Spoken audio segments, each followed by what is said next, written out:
who are gathering now all over the world. Every day, it is so nice to see the Sangha gathering at this time. No matter you are from the West, getting ready to go to bed and relax for the day, or you are starting your day for the first time in the East, no matter which time zone you are in, this is the time that we come together, await the darshan of Paramashiva, and await the time when we are able to soak in his divine revelations, remind ourselves of the purpose of our lives, and from there settle back and understand the context of our lives, realign ourselves, remind ourselves of what Swamiji, His Divine Holiness, has been teaching for so long now. This time is a continuous reminder to all of us of our purpose in our lives. With so much of negativity accumulating in the world, COVID-19, economic breakdown, crisis of famine, it is showing in the world how much our collective negativity has accumulated and is resulting in the suffering of so many millions of people. As the only hope to solve this economic crisis, the global virus pandemic, and the famine that so many people are suffering, Swamiji has offered, has contributed, and revived the nation of Sri Kailasa.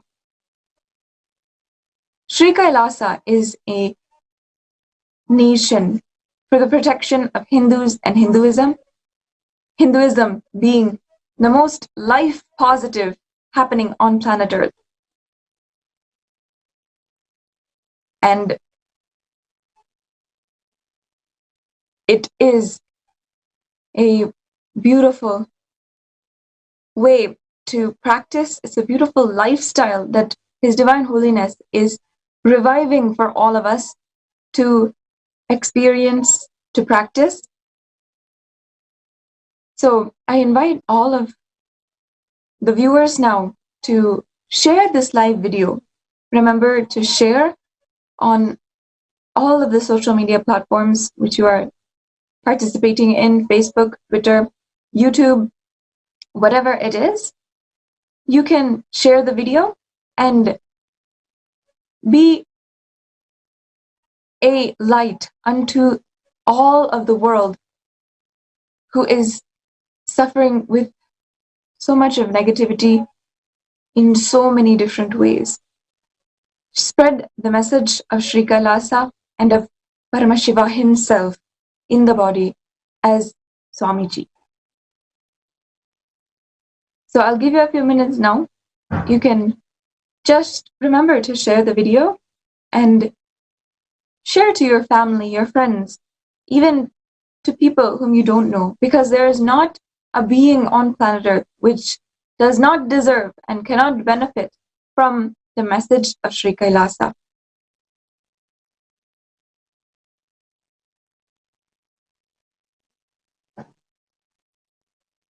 So, over the last 10 days, we have been celebrating Chitre Brahmotsavam. The Chitre Brahmotsavam is celebrating, observing, revering, and worshipping the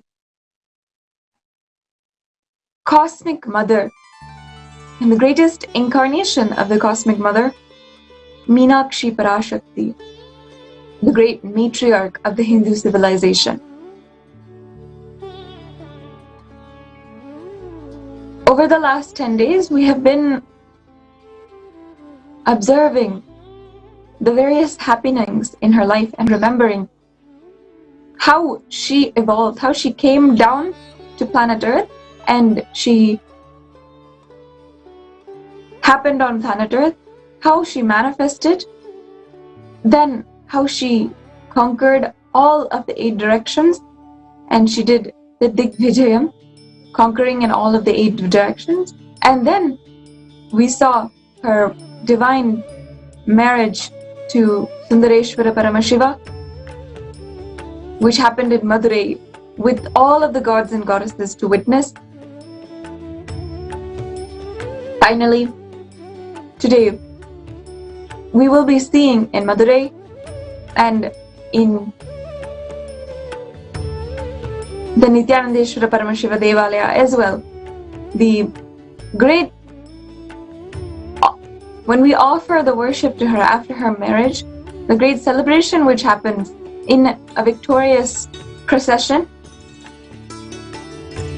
Today in Madurai, in the Meenakshi Amman temple in Madurai, Meenakshi Parashakti and Sundareshwara Paramashiva, both along with many other gods and goddesses of the whole Kailasa, will come and they will go in procession throughout the city streets of Madurai as a victorious celebratory procession after the divine marriage of Meenakshi Parashakti and Sundareshwara Paramashiva. So today, as an observance of that, we will offer our reverence and worship to Meenakshi Parashakti during the Satsang, when, of course, His Divine Holiness graces us with His presence. Then, after, in a few days, over the next few days, we will be seeing the conclusion offerings of the Meenakshi Parashakti Chitre Brahmotsavam, the Kallalagar Puja. Kallalagar is a great manifestation who actually did the wedding procedures, the wedding ceremonies, and handed Meenakshi Parashakti to Sundareshwara Paramashiva as the elder brother of Devi Parashakti, an embodiment of Mahavishnu. Kallalagar also has worship done for him, and he also goes in procession around the city as well. So these are the next upcoming events and what you have seen already in the Chitre Brahmotsavam. This Brahmotsavam is a extremely auspicious happening. Every year we observe and remember the cosmic happening of Meenakshi Parashakti. During these few days, we offer our humble pranam and ask Meenakshi Parashakti to bless us in our lives with utmost enlightenment, blessing of the experience of oneness with her and ultimately with Paramashiva himself. So let us understand and continue our exploration into this subject, Madurai, Meenakshi Parashakti, and the great revival of Sri Kailasa, which His Divine Holiness has taken up and is successful in doing as the reincarnation of Meenakshi Parashakti herself. Madurai is the first human civilization known to humankind, and even the modern day civilization, modern day science is acknowledging of this fact. Madurai is a great epicenter of the Vedic heritage and history and the rich culture which we have. It was a city, an enlightened civilization established by Paramashiva himself, and the epicenter of the Hindu tradition. It is from Madurai we have been gifted what we know as Hinduism today. It is the most auspicious city and one of the most important spiritual hubs. Swamiji has said before that if we have Hinduism today, whatever we are experiencing as Hinduism today, that is a contribution of Meenakshi Parashakti. We are experiencing it because she herself revived it from what Paramashiva had established. It was about, at least in 800 AD, we know the very first record, the very oldest record is with us. But even this is not an accurate representation of how old cities and Hinduism is. One of the oldest records of Madurai being, at least in written format, and being remembered by spiritual authors is from 800 CE, which is almost 3,000 years ago. This record is actually the Skanda Puranam. The Skanda Puranam is a great epic which are revealed all by Veda Vyasa, one of the great compilers of the whole history of the universe, and Swami, a incarnation of Paramashiva. And Paramashiva himself manifested in the form of Veda Vyasa, and he compiled all of the history of the earth, of the universe, in these books, in the 4 Vedas. He is the ultimate compiler of these great scriptures known as the Vedas and the Puranas. So in this Purana, there's one Purana called the Skanda Purana, and in the Skanda Purana there is so many references, and the entire story of Meenakshi is detailed for us. So at least 3,000 years ago, we know that this first record was available to us. But even in that book, how it is speaking of Meenakshi was a great paragon of human history in the olden times, in the time before that. So it's before even this time 3,000 years ago that we are even speaking about the Meenakshi history. And in addition,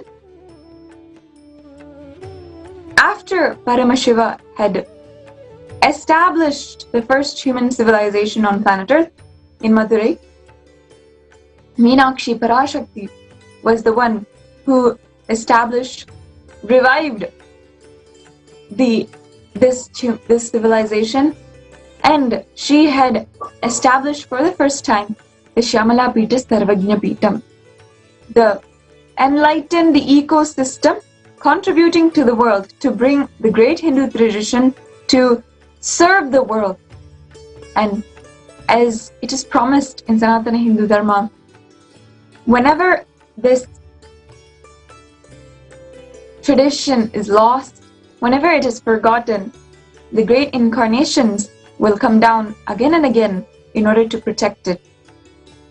So, just as we have seen, after it was lost, after so much of persecution, genocide against Hinduism, Swamiji, our beloved Guru, the great incarnation of Paramashiva himself, has come down in order to revive it once again.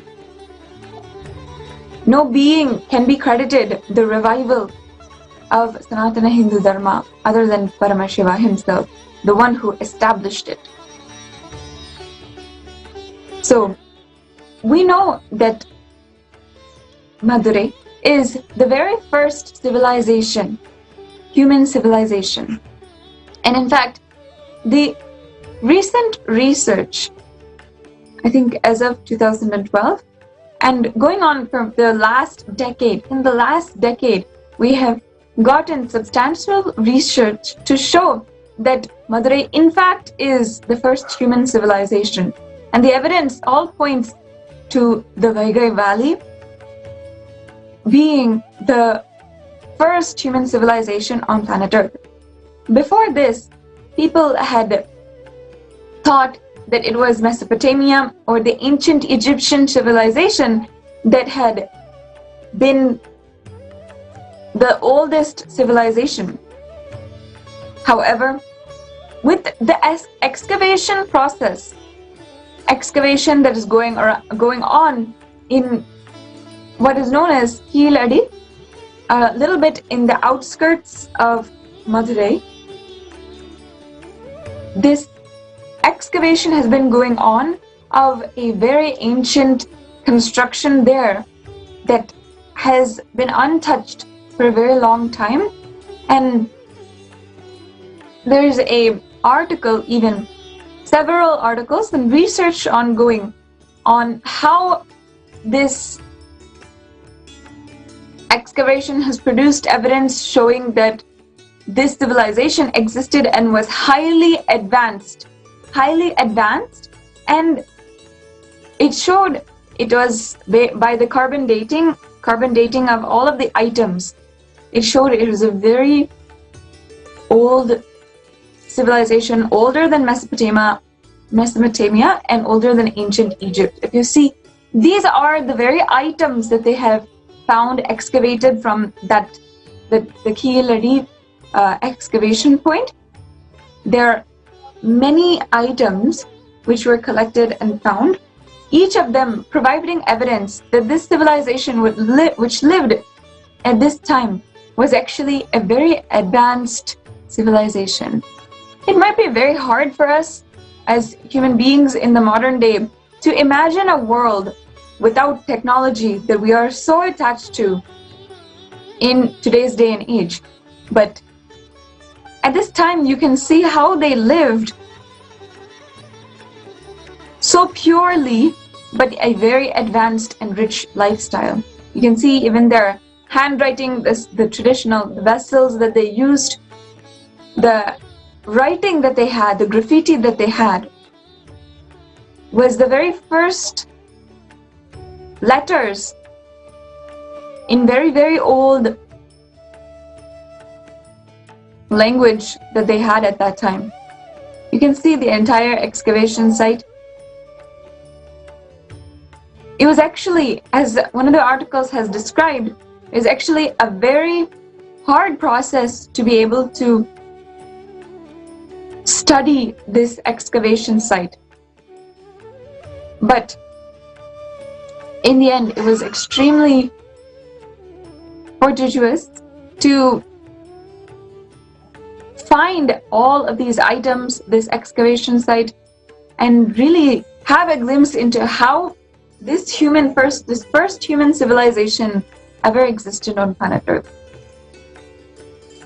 This is the evidence, what is left of what Paramashiva had established on planet Earth for the very first time.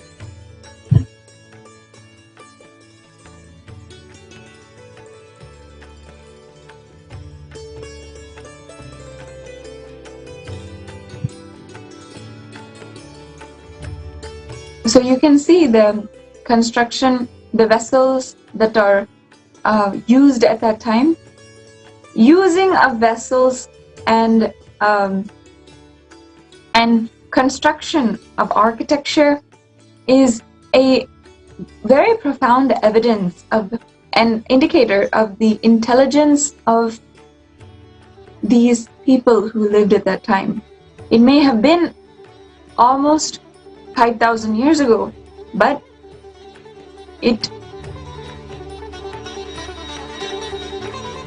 may have been almost 5,000 years ago, but even at that time, they had construction planning, they had architecture planning, they had different vessels which they used and tools which they used for their daily lifestyle.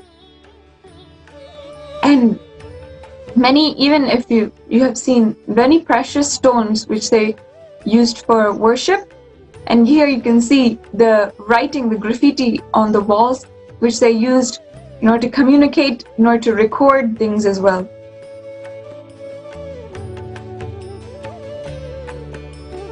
It shows that what they have established, even these precious stones, what they have established are a part of the lifestyle which they live.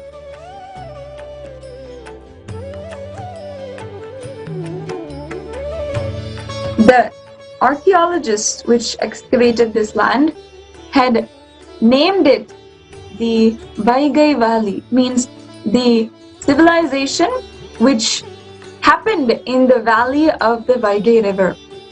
In our Puranas, in our history, Hindu history, we credit the Vaigai River being brought down by Paramashiva himself in a great Leela when he was on earth in the form of Sundareshwara Paramashiva. It gives so much of evidence for the civilization which lived before. What we have been saying forever, that Madurai was established by Paramashiva, that it is the first human civilization, all this is now only becoming proven.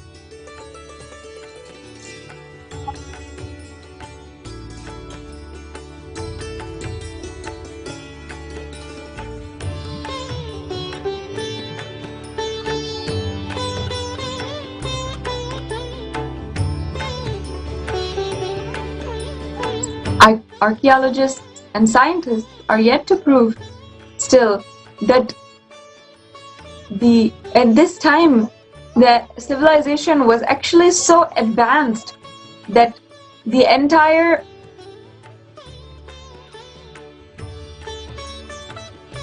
civilization was able to manifest so many powers, and not only that, they were able to travel in between lokas. They were able to travel in between dimensions of the universe.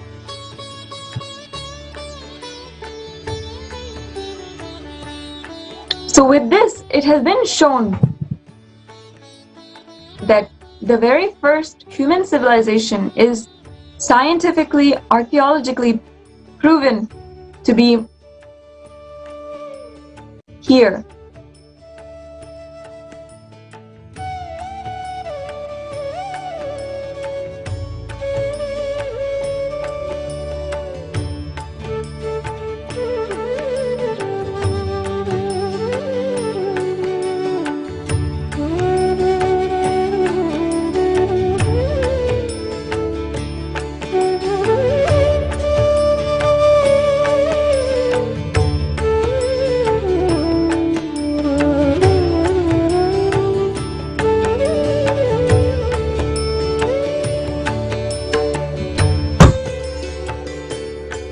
It is no coincidence that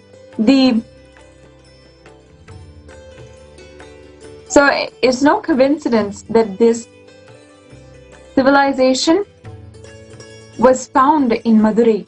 What Swamiji has been telling is the greatest civilization and the oldest civilization for more than 20 years now.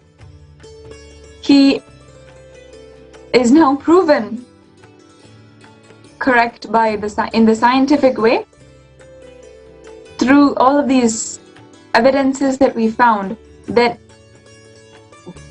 the Madurai civilization, the civilization that existed here, is in fact the oldest civilization on planet Earth. Let us see the philosophy and history of this time, and how Swamiji himself has described the whole history and philosophy of Madurai, keeping in mind this history and the way that they have lived.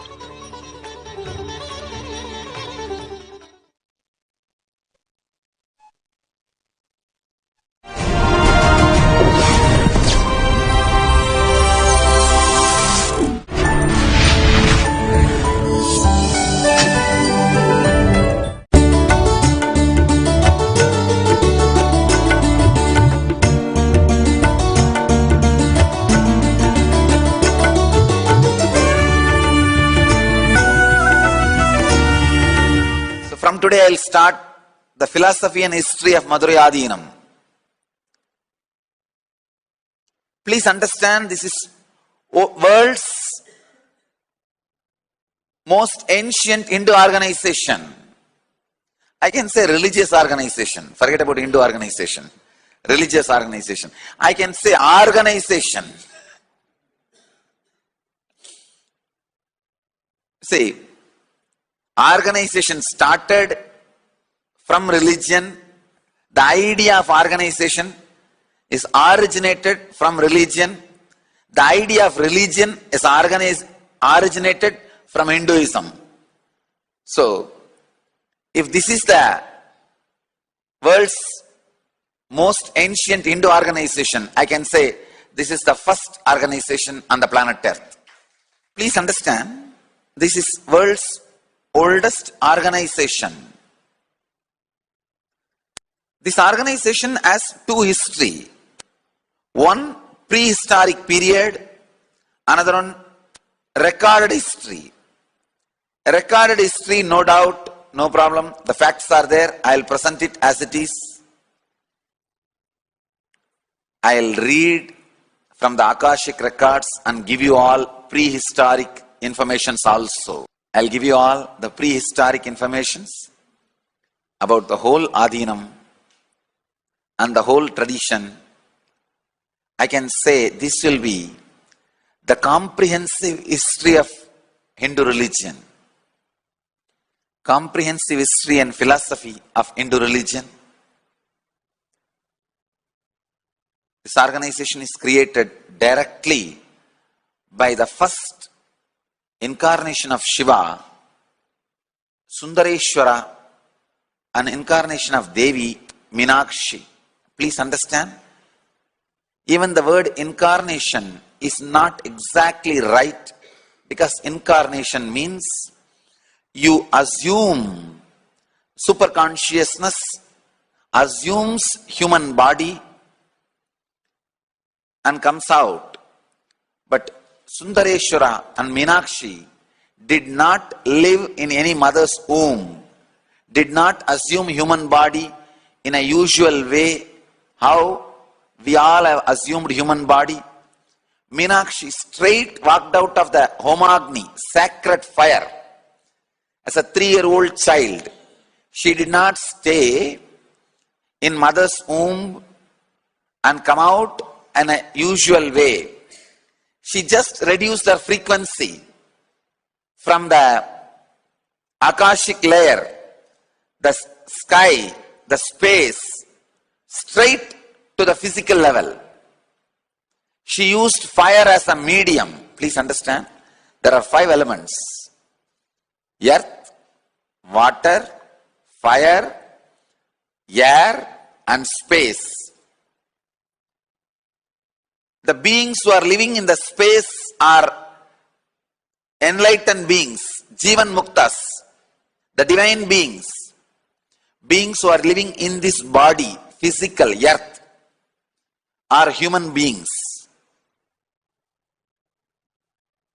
Meenakshi did not assume the human body in a normal way. She used fire as a medium. Please understand, fire is a medium. If you put these 2 elements, the earth and water, into fire, it will convert them into air and space. It's a medium, center. You can go from formless to form, or formless to form, or form to formless. From form to formless, you can move through fire. Anything with form offered into fire will be made into formless. Same way, anything formless to assume form has to enter through the fire. That is why I have to use Arunachala, the fire. Fire is a prerequisite for formless to assume the form, for the formless to enter the form. Meenakshi did the same thing. There was a huge sacred fire ceremony, Homa ceremony, which Meenakshi has used. She used that frequency and just entered from formless to form. assumed the human body of 3-year-old child. Please understand, it's a very significant information. Only at the age of 3, the Pratyagatma Chaitanya Jagrata is possible. Your biomemory and brain is matured to feel the individual existence of consciousness. Even in my case, when I assumed the body, means when I took birth, the body was matured equivalent to 3-year-old child. My mother used to say, I was 10-pound weight. Indian village kids, Indian village mothers can never imagine delivering 10-pound child. Because usually Indian village kids, Indian village mothers are malnourished, undernourished. And I am not born in a rich family. I am born in a very middle class family. And there was no special pregnancy care given to my mother, nothing. The moment I was born, my mother said, I was so huge. She felt as if I was inside for 5 years. Because only in 3 years, 3rd year, the body becomes matured, biomemory becomes matured to feel the individual awakening of consciousness. So Meenakshi straight walked out of the fire as a 3-year-old child, assuming the form. I don't even want to use the word human body, because our human physiology was never a normal physiology. It was never a normal physiology. Of course, there's no question of psychology, but even our physiology was never normal physiology. She just assumed a form, not human body. The first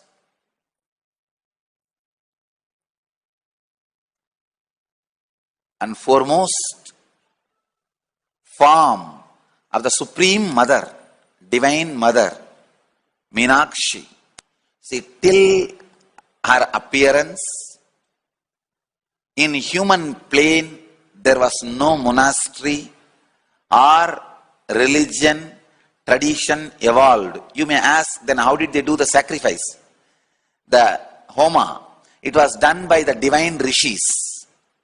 Human beings were not introduced to the religion, spiritual concepts and truths. It was only for a special divine beings who assume from formless to form, come down, perform these sacred acts, elevate human beings, help human beings temporarily and go back. There was no organized system for human beings to evolve and elevate themselves to the higher level. Meenakshi and Sundareshwara, Shiva and Devi felt the need for an independent system to evolve human beings to the highest possibility, to the highest form of existence, or formless existence.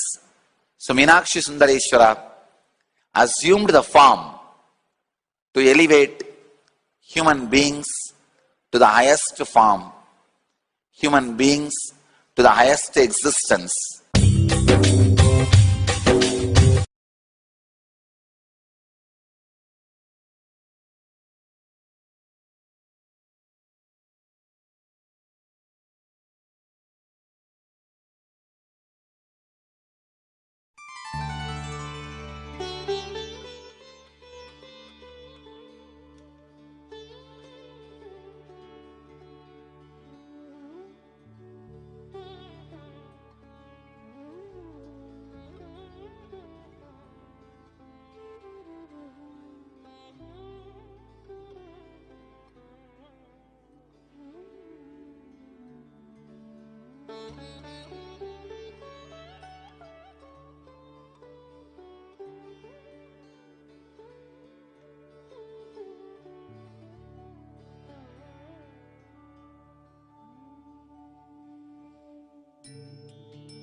for the technical difficulties.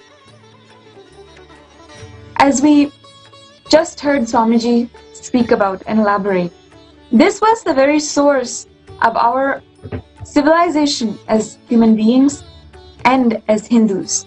It is so nice to know, at least for me, it is so nice to know that our roots are so divine in nature.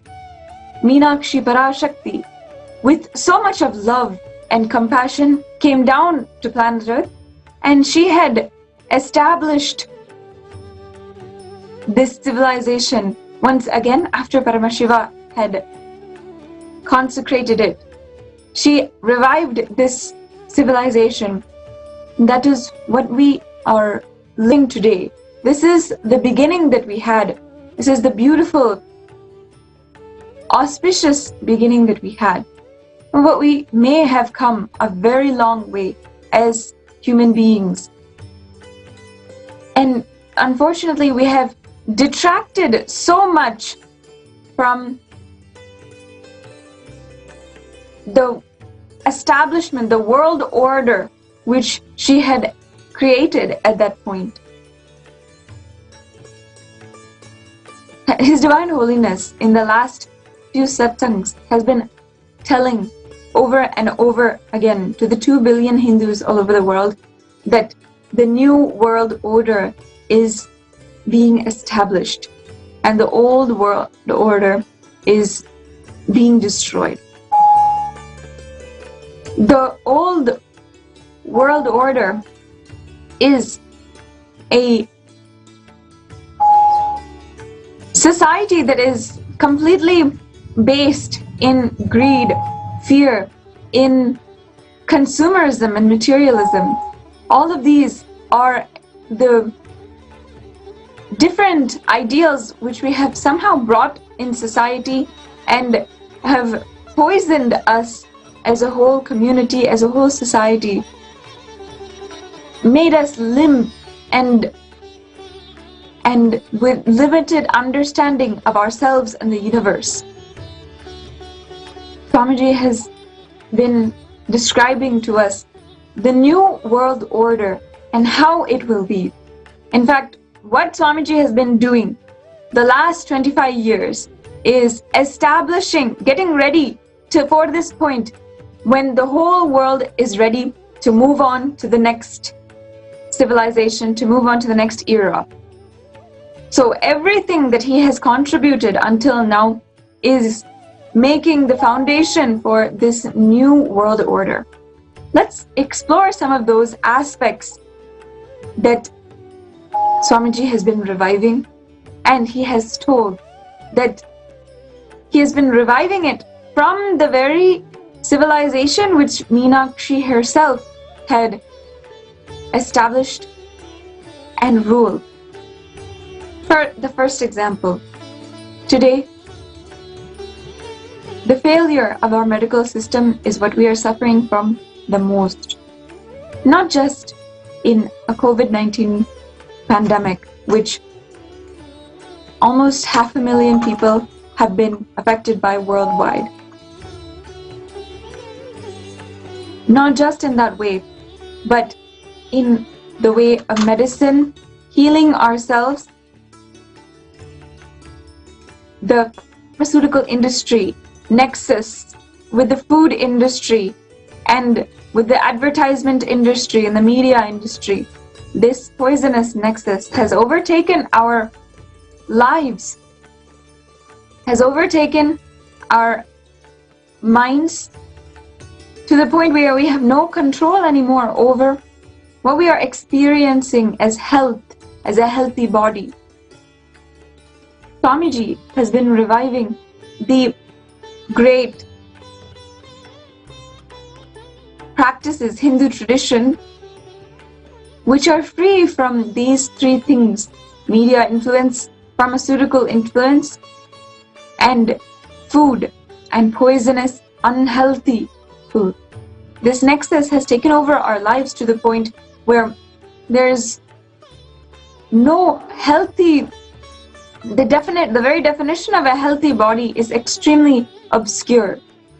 His Divine Holiness Swamiji has defined healthy body as being able to express, manifest, and hold that very state of oneness with Paramashiva and all of the powerful cognitions from Hinduism inside of you continuously without any fail, without forgetting. It is because of our hormonal ups and downs, which have been exaggerated and aggravated by the food that we eat and the pharmaceutical influence that is there over our body, that we continuously forget and are unable to hold the great powerful cognitions of our Jnana Pada, of the great scriptures of Sanatana Hindu Dharma. This entire nexus of the pharmaceutical, food, and media industry has so much of influence over us that it has completely made a debauchery of our health and our bodies. That is why His Divine Holiness Swamiji insists on natural ways of healing the body with kriyas and with aushadas, has been insisting incessantly the importance and significance of detox in our body. Detoxification of the pharmaceutical influence and the media influence on our body and mind is absolutely necessary at this hour, because we are being fed information, not only information but fed food which is laced with so much of poison, and unfortunately because of that we are unable to come to grips, unable to handle our own life. In fact, in the time of Meenakshi Parashakti, this was the greatest contributions that she gave to the entire civilization. She was a great doctor, and in fact, you might even think that as far as history goes, she is the very first doctor, other than, of course, Paramashiva himself, who revealed this information, everything, to her. Meenakshi Parashakti took on this role as doctor, as a healing embodiment for the whole of human civilization. She implemented the great sciences surrounding health and wellness in Hinduism into society for the very first time. So Swamiji has even accredited some of the kriyas that he himself designed from the Meenakshi biomemory. Now this is a little bit complicated concept. In every being, in every individual consciousness, you, me, everyone has a biomemory and muscle memory. Biomemory is the root cognitions which we have about ourselves and life and the universe. Muscle memory is those cognitions operating in the muscles, the physical muscle which we have, and making our daily actions, conducting our daily actions, the grace that we have, the way that we walk, the way that we conduct our normal day-to-day actions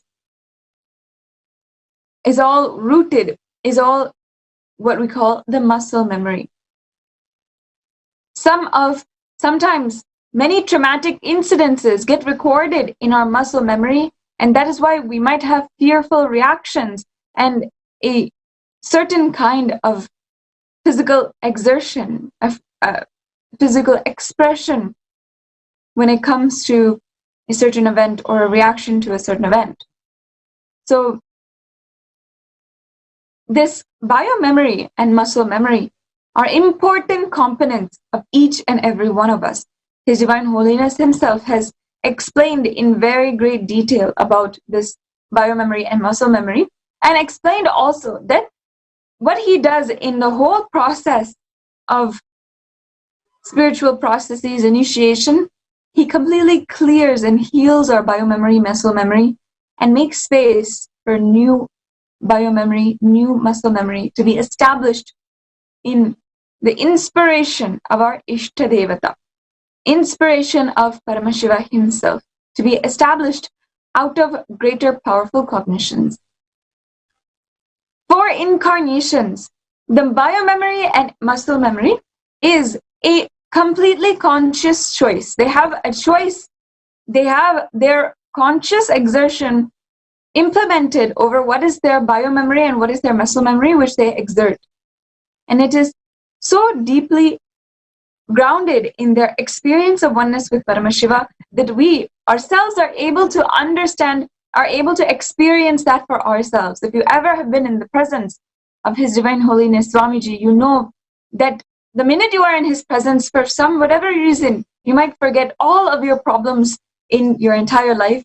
You will just be in complete bliss, radiate bliss. It'll be such a beautiful experience for you. There are so many different examples of this, miracles which have happened directly in the presence of Swamiji and other, of course, aptas, great incarnations. So, just like this, the way that Swamiji has shown to all of his devotees, disciples, that he is established in the great experience of oneness, that's how he has exemplified how biomemory and muscle memory works in our body. As I was saying, this is a conscious decision for him. An incarnation, before taking up the body, I'm saying Paramashiva himself, as he decides to descend on planet Earth, and again, he decides which biomemory, which qualities he wants to keep in his body in order to execute the mission for which he came down on planet Earth. His Divine Holiness Swamiji has explained that in the great advent of his happening, he shows that the Meenakshi biomemory should express through him, and that is why she herself expresses, she herself is considered to have come back in the form of Swamiji. And if today we are able to revive a whole nation based on Sanatana Hindu Dharma, it is because the very reviver, the first reviver of Sanatana Hindu Dharma, is once again doing that mission on planet Earth. So Swamiji described how these kriyas are from the Meenakshi biomemory, and how she was a great doctor in one satsang, which we can now briefly watch and understand this great contribution to the humanity.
wanted to share with you all some of my mystical experiences.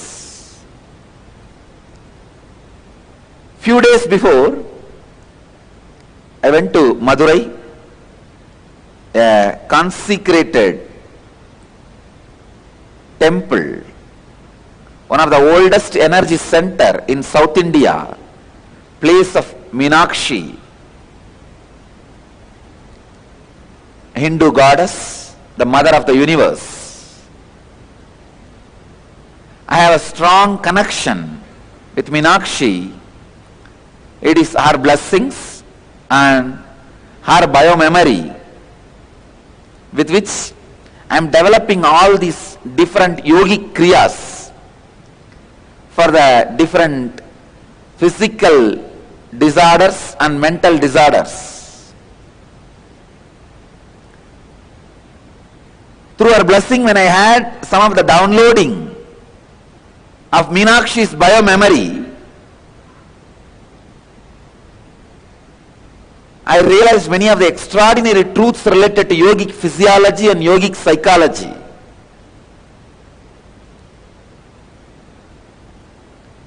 Meenakshi was a greatest queen, ruled India. She was a great enlightened being. And if I have to describe all her other dimensions, she was a great spiritual healer and a Siddha doctor, healing people by giving yoga, kriya and herbals, and a great teacher who was teaching this science to 40 enlightened beings.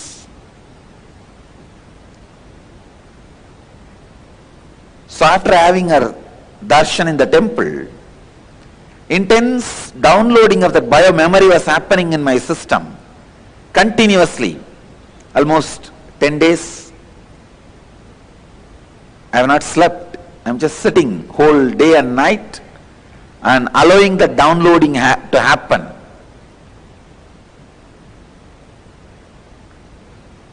Many of the truths revealed from our biomemory, when I was recording it and expressing it to many of our doctor disciples, they were shocked. They are saying, Swamiji, we don't know, we can't validate whatever you are saying is right or wrong, but we can say many of your answers are solving unanswered questions by allopathy science. One of my doctor disciples was telling, still allopathy is not able to trace the root cause of the Alzheimer's disease. Still we don't know which part of the brain is responsible for the Alzheimer's.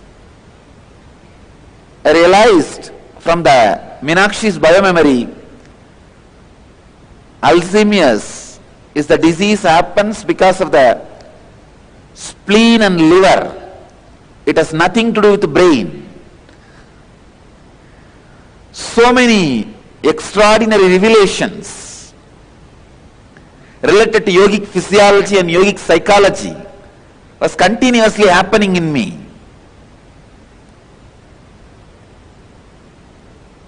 And I was so one with Meenakshi by her grace and blessings, soaked in her biomemory. One day early morning, I saw in darshan somebody putting a huge diamond crown on my head. After waking up, I laughed and told the brahmachari who was taking care of me, I don't know what it means. Let's wait and watch. Somebody has put a huge diamond crown on my head. And within few hours, I received the news, somebody has donated huge diamond crown to Devi Meenakshi and it was put on her head. That exact time I was telling about my vision. Exactly at that same time,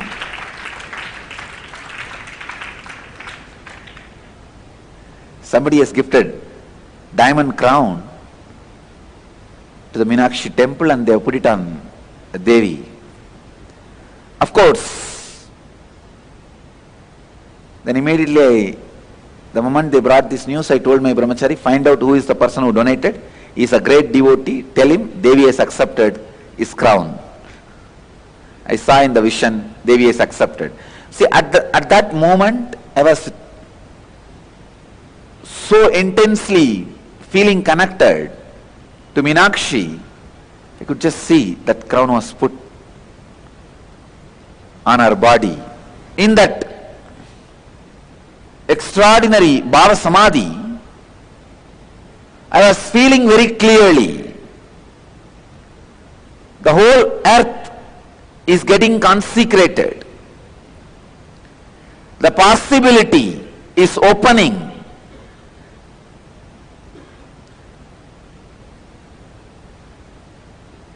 For the whole world, the possibility is opening.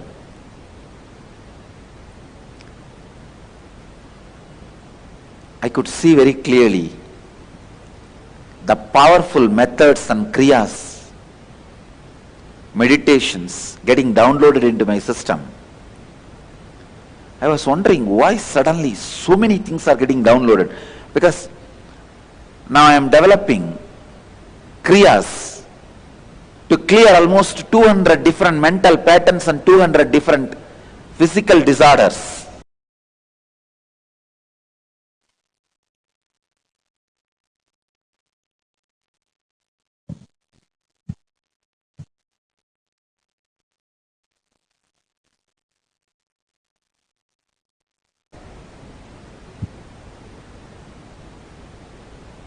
I realized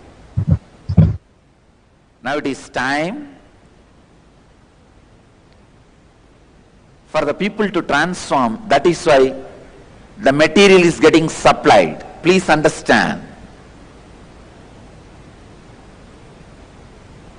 Because the need is there, the supply is happening.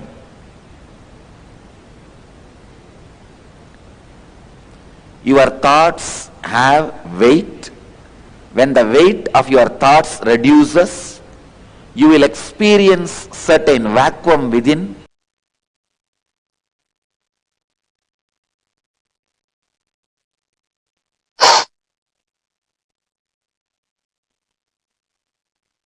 Yes, as Swamiji himself has told us now, the whole N-Kriya, the science which he brought out in 2011, that is from the Meenakshi biomemory herself. Meenakshi, as a very great doctor, had implemented all of these kriyas into the civilization which she established.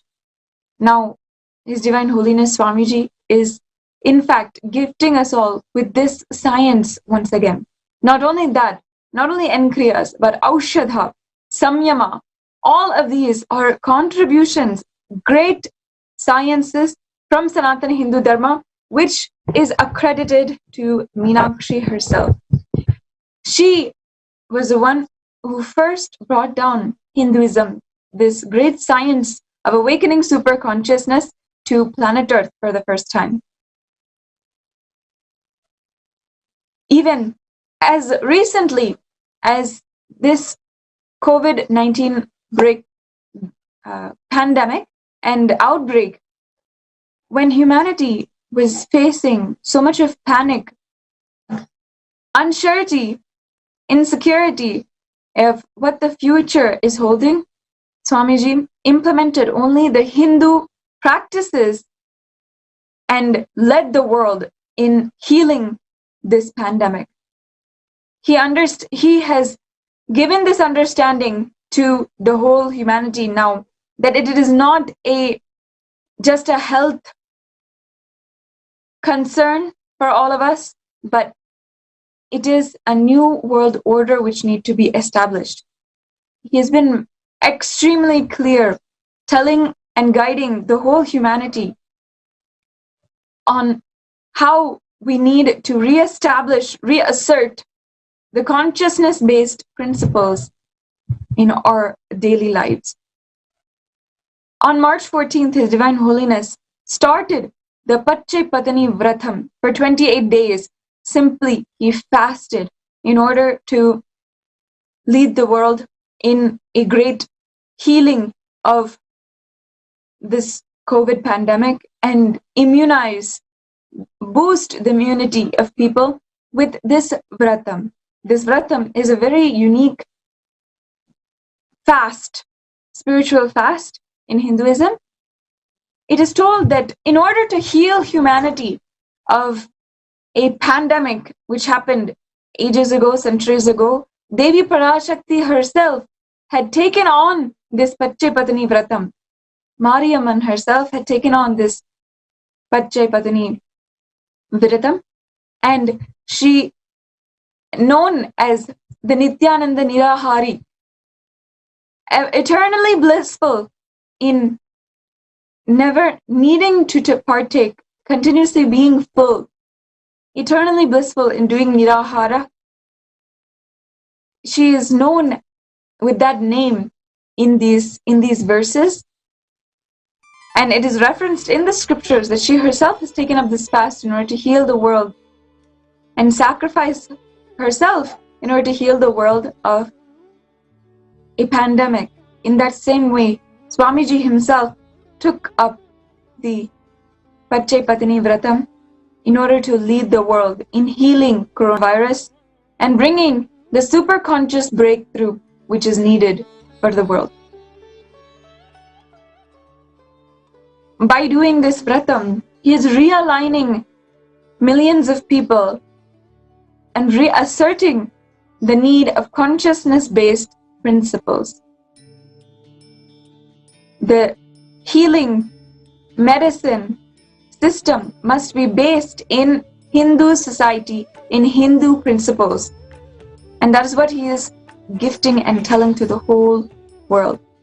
Not only this, just in day before yesterday's Satsang, Swamiji in the last few days has been speaking about the agriculture-based economy.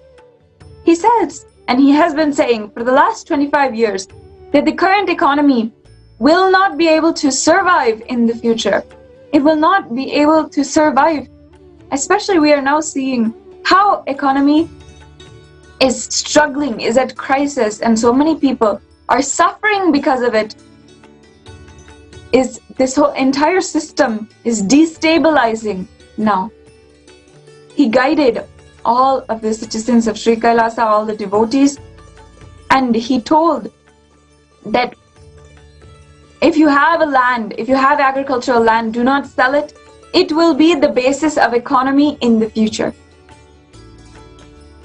In fact, this exact system is the way that Meenakshi Parashakti had established her system, her entire civilization first. And that is why Swamiji is reviving it now. Every village in the Hindu civilization was self-sustainable.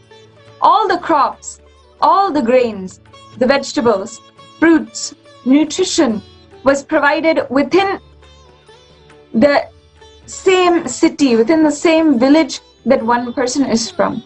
There need not be any roads, there need not be any waiting for any transportation of goods, and there need not be any famine due to not being, the produce not being available. Today, because of so many different factors, a worldwide famine is being seen across the world, whether you are in South America, North America, Africa, Asia, wherever this pandemic has hit, and lockdown, the government has implemented lockdown. The people are suffering because they do not, now many who are dependent on going to work, dependent on their daily salary in order to feed themselves and their family, are now no longer able to do so because of this government lockdown.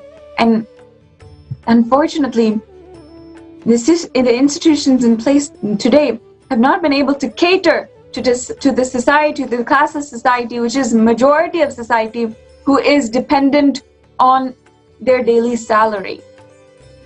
A worldwide famine is taking place. A worldwide observance of extreme suffering and hunger is taking place. That is why in Satsang, through his guidance to 2 billion Hindus all over the world, and through his direct implementation in the Adi Kailash and all over the world, different Sarvajna Peethams, different established cities of Sri Kailasa, in each of these places, he has directly implemented starting organic farming.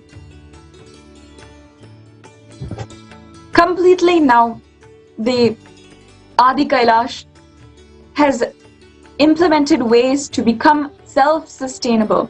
Within the next 6 months, they will be completely self-sustainable.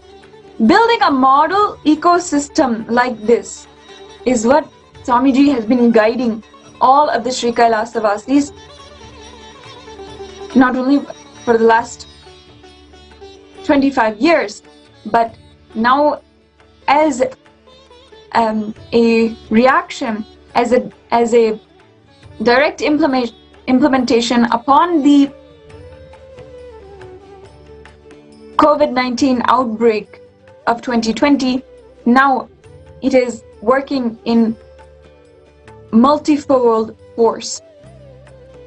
As you can see in the photos, all the Sri Kailasa Vasis of Adi Kailash have taken on the agriculture, have completely started dedicating themselves, doing everyday Karaseva, and dedicating a huge part of their time to together creating a sustainable, self-sustaining ecosystem where the agriculture is being cultivated. More than 30 different types of grains, fruits, vegetables are all grown in the land of Adi Kailash, and we are adding more. Not only this, in the Adi Kailash we have our own Goshala, so the milk, ghee and yogurt, all these products, cow products, are completely non-violence based and partaken just only through complete gratitude to Gomata. And in these two ways, completely Adi Kailash is becoming self-sustainable, where anything that is intaken, anything that is eaten, is completely derived from that line itself. In Hinduism, we have a great principle, which is that the very land, Bhumata, which you are stepping on, which you are walking on, she will be able to, from the very footsteps that you take, and you touch planet Earth, you touch Bhumata, she will be able to diagnose what exactly you need in your body and then supplement those nutrients, vitamins, proteins in the food that you are taking. In Swamiji's own life, a beautiful incident occurred where his Ayurvedic doctors had prescribed a plant that he needed to have in order to stay system, and because he does not, there's so much of high energy in his whole body. The samadhi experience is continuously radiating from his body. A lot of heat is generated. He himself, Swamiji himself, has spoken on this and told the world of how the samadhi experiences has affected his body. Therefore, he needs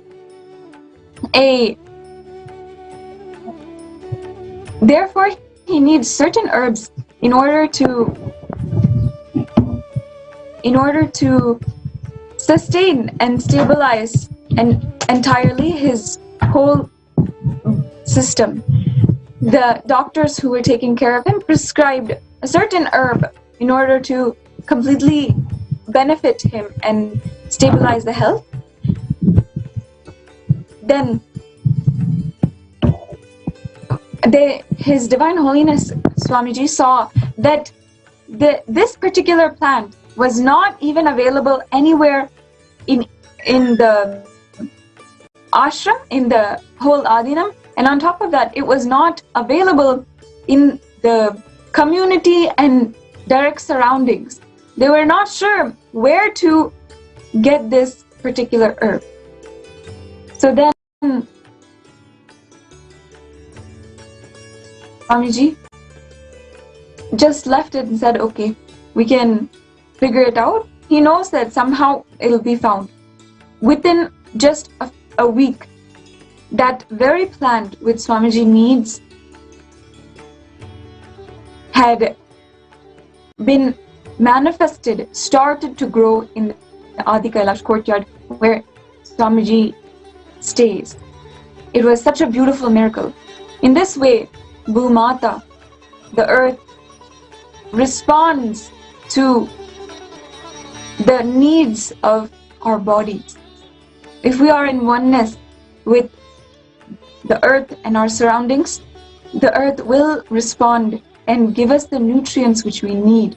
We believe in this fundamental principle and live by this. That is why His Divine Holiness has implemented the organic farming in order for all of us human beings to do the physical work and do the Kara Seva, in order for, in that process, for so much of completion to happen, and not only that, for us to get hands down into the earth and also create a community which is entirely self-sustainable. Create a community, by which the whole earth, the whole planet Earth should live and should start living by this example in the new world order. This is what Swamiji has been telling us the last few days, and not only that, upon the blessings of Meenakshi Parashakti, as this is the very civilization, these aspects, medicine and agriculture-based economy, both of these aspects are extremely strong aspects of the very civilization which she implemented. And as you saw, as His Divine Holiness Swamiji himself described, they're both extremely important fundamental aspects of Meenakshi Parashakti's civilization which she re-established. And in fact, His Divine Holiness has told that in her entire civilization was based off of environmentally friendly, environmentally conscious principles, which is the society, the community, the nation which His Divine Holiness Swamiji is bringing up today. It is so amazing to see the different aspects of the lifestyle Swamiji is reviving. And in fact, he not only is reviving these lifestyle aspects, but he is reviving the very concept behind all of this, the conscious principle. He is telling us over and over again that we must realign ourselves to a consciousness-based living and realign our purpose of life to enlightenment and superconscious breakthrough. This is why Swamiji, over the last 48 days, has been continuously without a break. Let me tell you, it is not a joke to continuously, without a break, be serving humanity with this great science. Without a break, he has been completely catering to humanity in the way of Paramashivoham level 2. This process, intense spiritual process, is a great gift to humanity. for each of our superconscious breakthrough. Let's watch a brief promotion, a brief description of His Divine Holiness himself speaking on Paramashivam level 2, and then proceed with the rest of the Satsang introduction that we have prepared today. Till now, I manifested, revealed the signs of state of Paramashiva, space of Paramashiva, powers of Paramashiva. Now, direct process, directly from Paramashiva, to manifest the being of Paramashiva, because the world is ready. Akash Bhairava is the God who makes all our beings ready for Paramashiva to manifest. It will be centered on Akash Bhairava and making Paramashiva manifest in all of us. The program will be Guru Dakshina based. It will be dependent on you. You can't put any monetary value for it. If 10,000 of us can sit together and manifest the being of Paramashiva, not only we will heal the coronavirus in the whole world, we will give a super conscious breakthrough to the world. Whatever I was talking after the great fast, I am going to make that all into reality. This will be the most life positive happening on planet Earth. All of you, make the decision to attend Paramashivam from simple integrity. My purpose is to make you attend sincerely, that's all.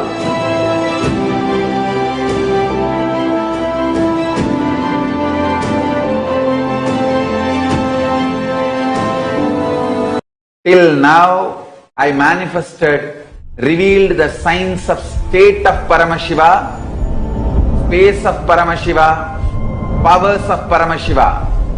Now, direct process, directly from Paramashiva, to manifest the being of Paramashiva, because the world is ready. Akash Bhairava is the God who makes all our beings ready for Paramashiva to manifest.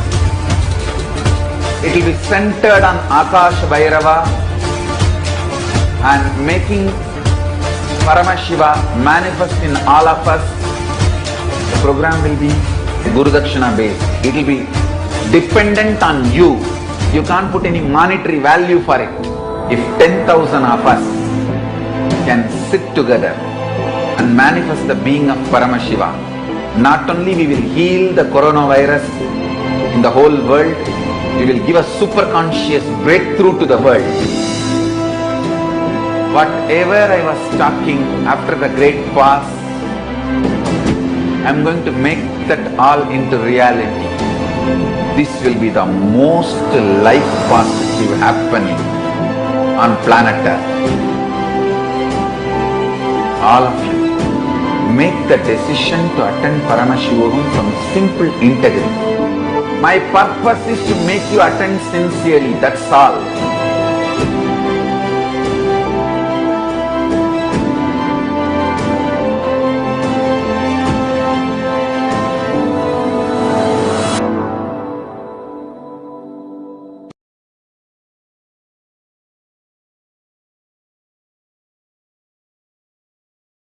Nithyananda. Like we just watched that video where Swamiji himself is speaking about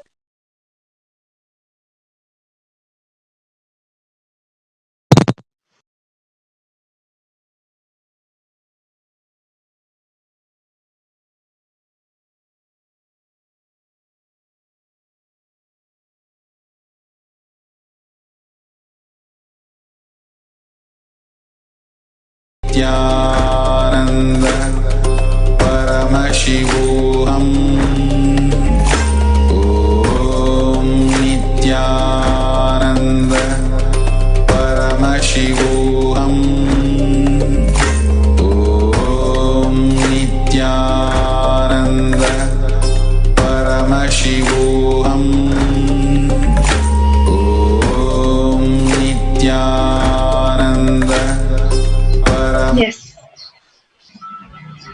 So welcome back. We just watched that wonderful video where Swamiji himself shares about the 16-day Paramashiva Home Level 2 program, during which Swamiji is gifting the whole of humanity the super conscious breakthrough, that experience of enlightenment itself, and through that creating a conscious shift, healing, spiritually healing the whole world of all their issues, all the problems that we are having to face in the form of the coronavirus. What we have to understand really is the much more deeper and deeper level, the subtler and subtler levels that Swamiji is addressing through this program. It is not just your personal problems and issues, of course, that definitely gets resolved. Along with that, it is you having a spiritual breakthrough, a conscious breakthrough for yourself. And added to that, you're contributing to the whole mass impact of the conscious breakthrough that Swamiji is giving through all of us to the humanity. It may seem like something that we've never heard of, how is this even possible? We need to understand that Swamiji repeatedly uses the word that he is reviving the enlightened civilization.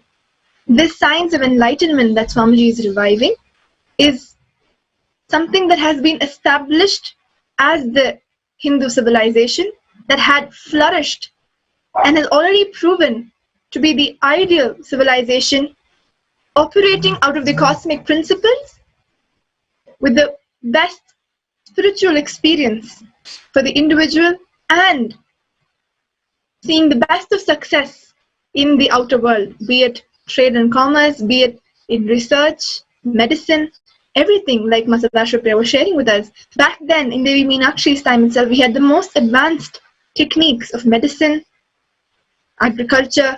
We had the science of power manifestation as a lifestyle amongst people. This, yes, indeed being a truth, what stands as a strong evidence of what I'm saying, of all the various deshas, the 54 deshas that Devi Meenakshi brought under her rule during her time, established the Hindu civilizations, and which continued to remain and flourish as Hindu civilizations, enlightened civilizations.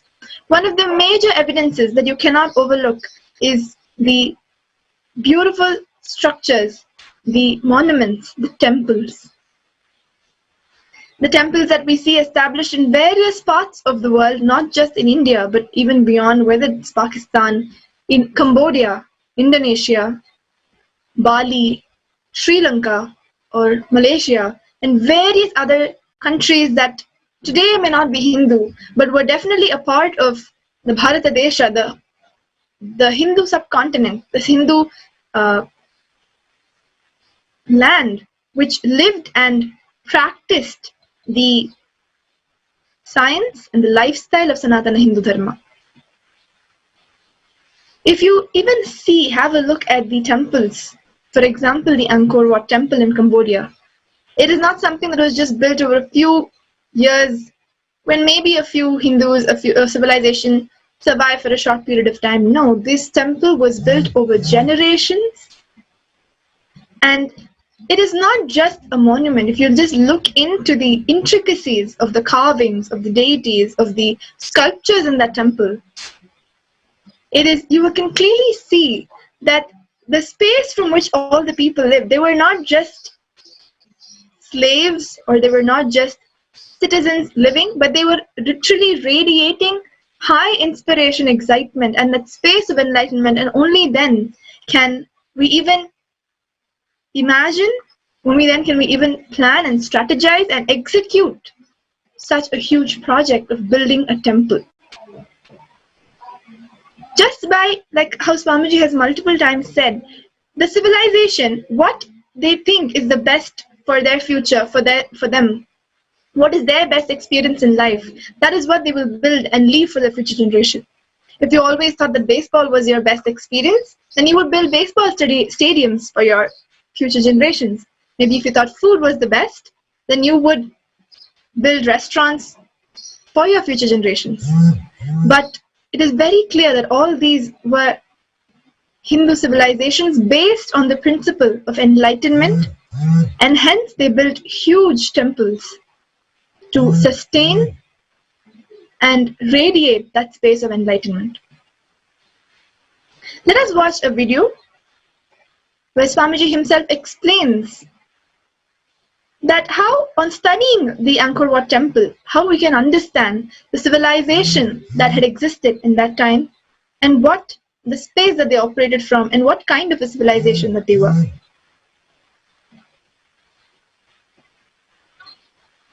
Let us watch this video now. I'm sure whole Cambodia building, at any given time, at least 1 lakh people were building temples, because the number of temples and the years, at any given time, directly or indirectly, 1 lakh people were involved in temple building. I am wondering who inspired all of them and kept them centered on one thought current. Surely it is not possible by political power, because slaves cannot be artists. Politicians, and through the political power, kings can create slaves but not artists. When you create artists, they need to be given freedom. Tremendous thinking freedom. Freedom to think, freedom to feel, freedom to visualize, freedom to celebrate the beauty, freedom to celebrate the subtle emotions like a romance, love, pain.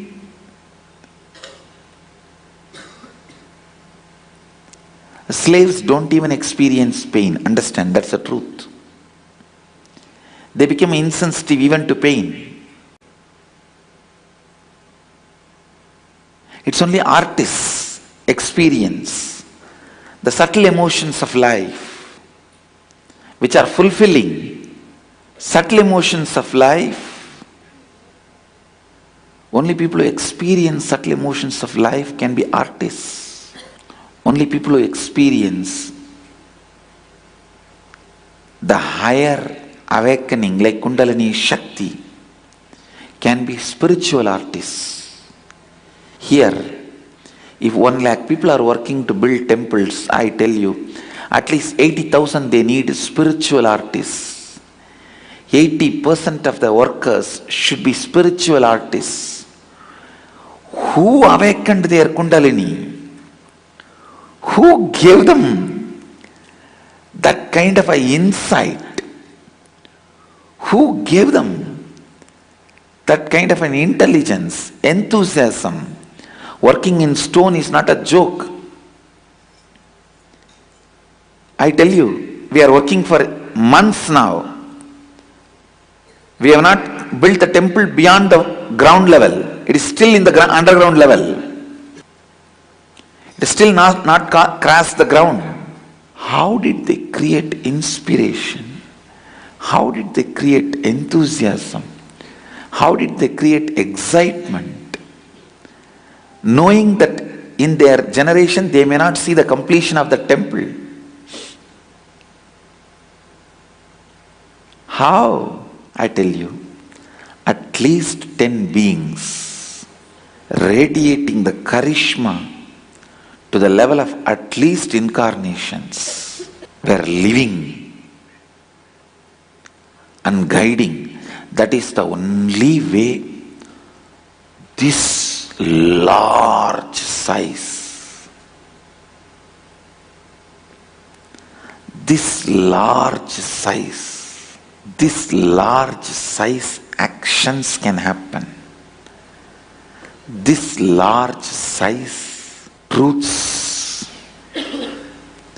this large size, I can't even say the tall small temples, large temples standing, are made out of stone. I'm sure they are just standing tall as a symbol of some of the greatest experience that large group of human beings experienced. It's a symbol of collective enlightenment that whole Cambodian society radiated. It's a symbol of the collective enthusiasm, energy, experience, excitement, the whole Cambodian civilization radiated. I can tell you, it's a symbol of mass enlightenment.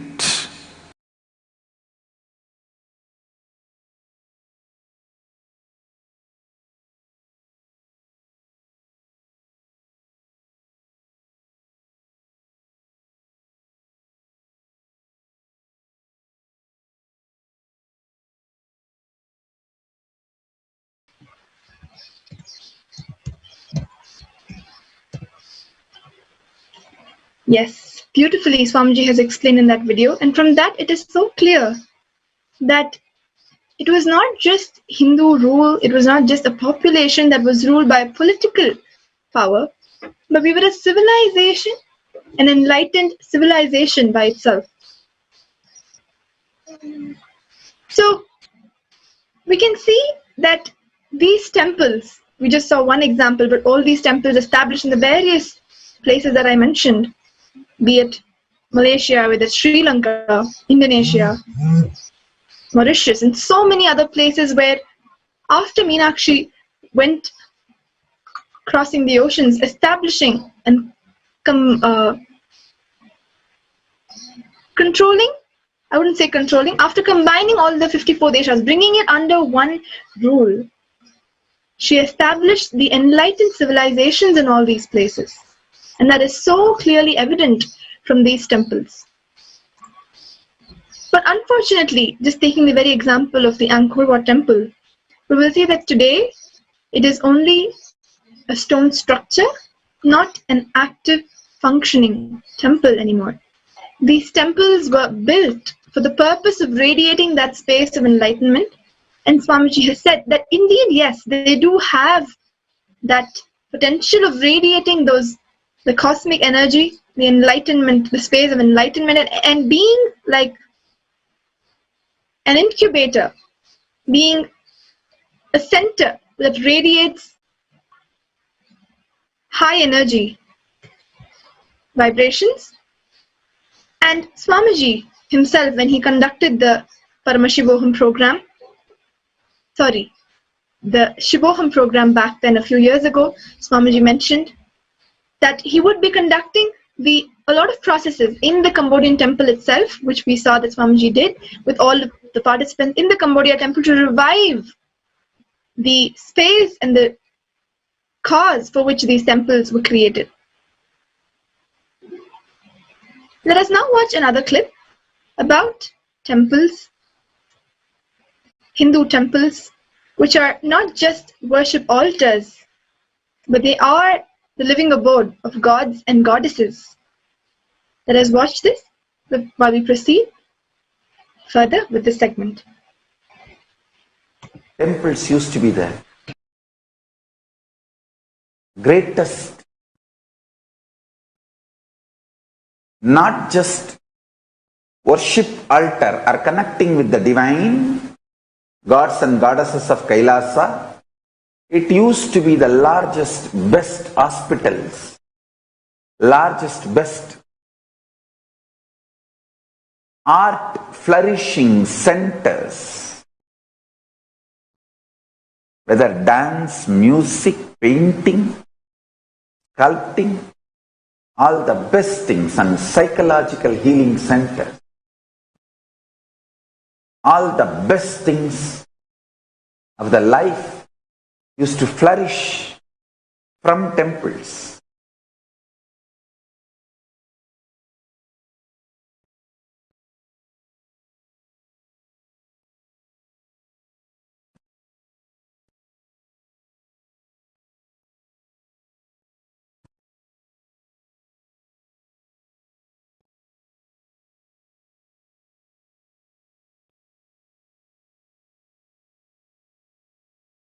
Otherwise, why will our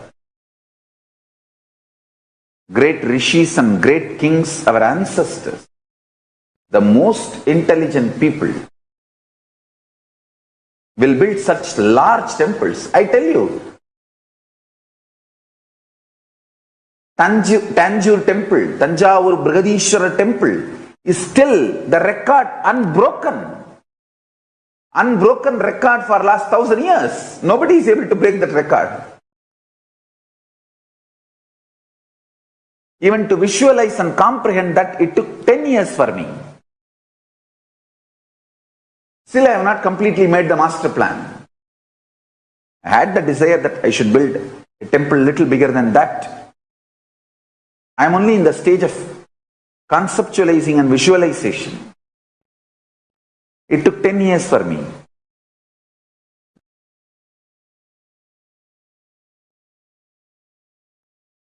With all the latter, this modern day 3D hologram techniques, methods,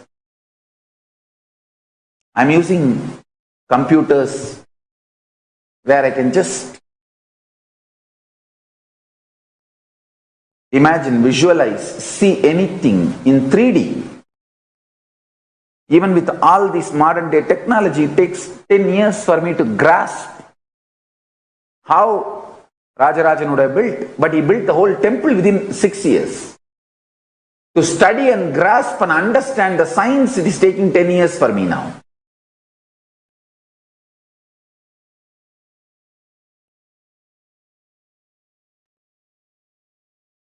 And still I have not yet completely finished it. Hindu temples are living place of living abodes of gods and goddesses. Not just worship altars, theology training centers, education organizations alone. Or it is not just prayer altars alone.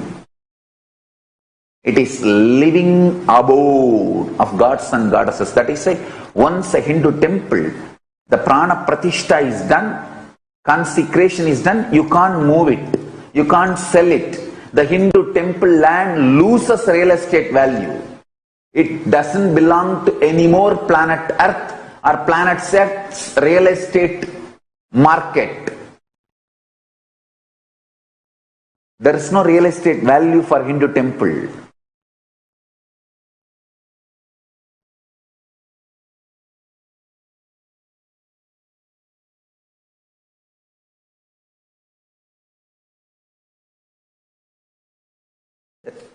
Even if you cognize in your brain that reincarnation theory, the principle, I should not use the word theory, the principle of reincarnation, how you are born, grow up and leave the body, who takes one more body, who gets enlightened and gets liberated fully, what kind of a person takes what kind of a body. It's a beautiful, clear,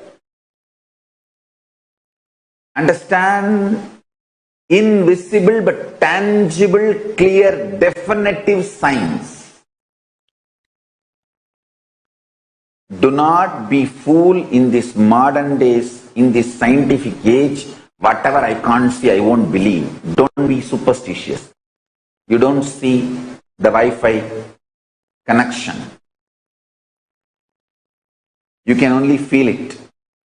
The internet connection can't be seen. It can be experienced. Same way,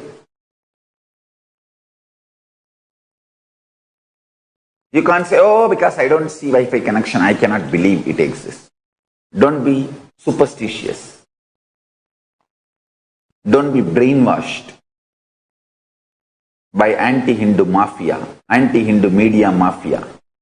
Listen, anyone who studies the reincarnation principles, his brain, not just the way it is functioning, even the physical hardware expands and upgrades itself to the next level. Because when you are grounded on this cosmic principle of reincarnation theory, nothing creates panic attack in you. Fear becomes irrelevant, I tell you.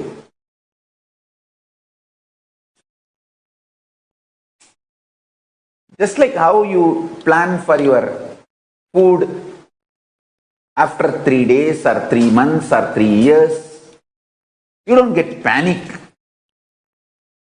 about life. Same way, you will not be panicked about death or anything in your life.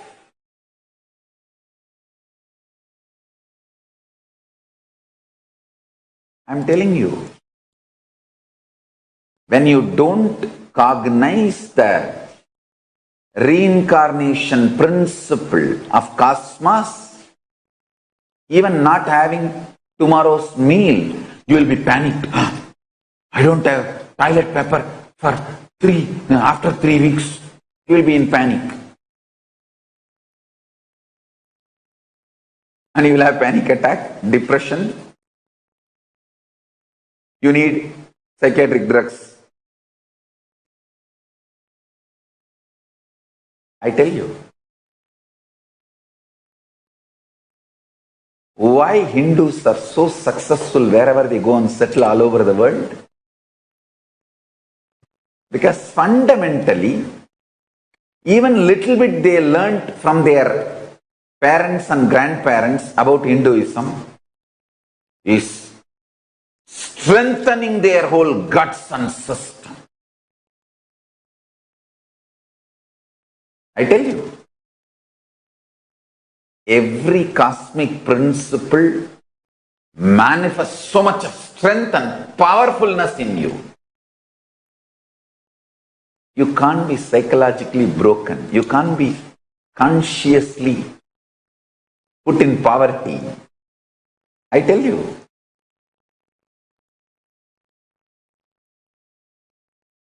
The conscious stamina of Hindus, because of the cosmic principles, they are able to cognize. And I also wanted to tell one more thing. The so-called neo-Hindus who are not able to cognize these cosmic principles don't have the strength. I can see very clearly they are falling into the so-called depression, psychiatric problems, no stamina, the same problem all the common men face all over the world. Cognizing cosmic principles, you become a different class altogether, different kind of a being altogether, different kind of a metal altogether. This anti-guru, neo-Hindus, who can't cognize these cosmic principles and align their actions, strategies, plans to the cosmic principles, they suffer as much as anti-Hindu gang. I tell you. Intensely living the cosmic principles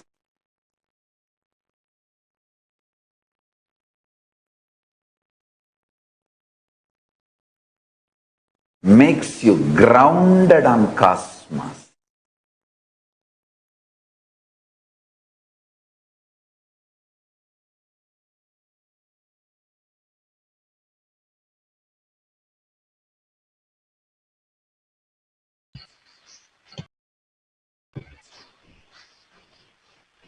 So beautifully. Swamiji, explain to all of us. It is that conscious resource that all of us Hindus carry. And it is those powerful cognitions and our lifestyle through which we live those powerful cognitions which really empower us. And so we can beautifully see Swamiji is not just reviving the temples, just the structures by themselves, but the very lifestyle and the powerful cognitions, the science, the conscious resource that is the true richness of all of us Hindus. Yes, today we do not have any of those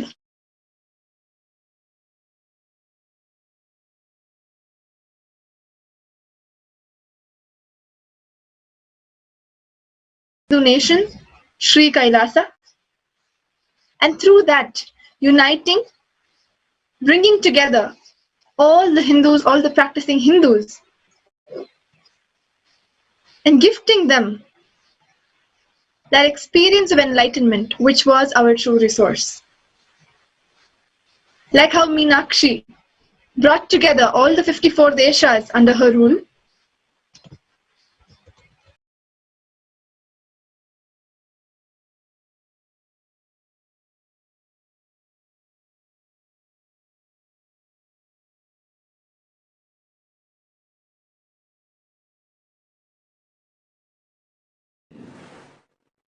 all Hindus should understand,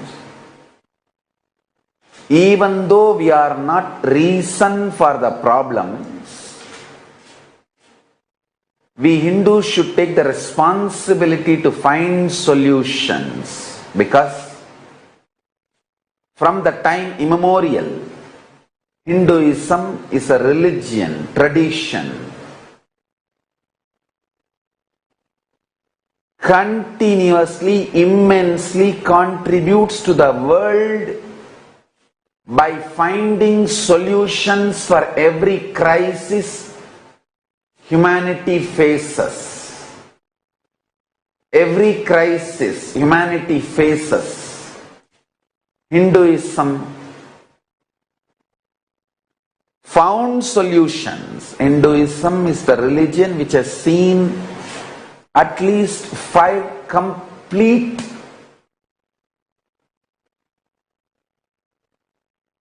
wiping out of planet Earth, wiping out of civilization.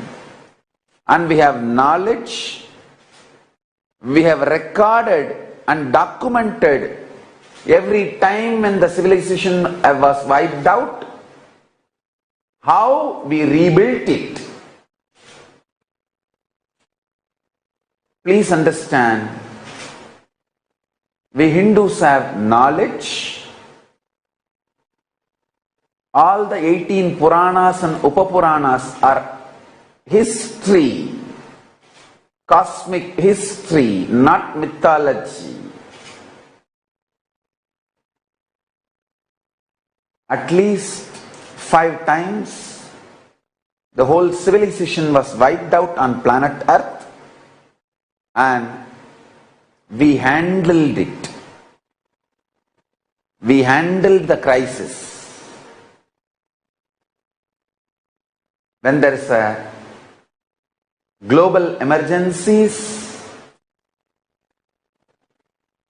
the knowledge of the past is too important.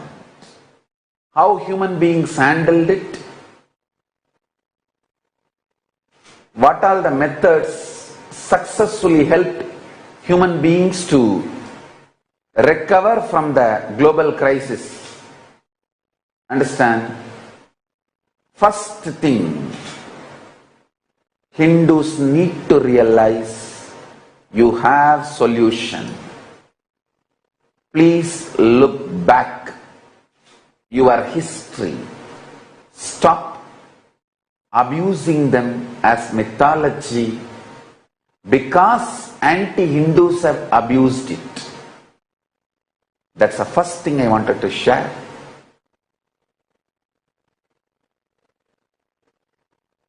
Whether from binary logic or cosmic logic, Hindus have solution. And even as per the modern history,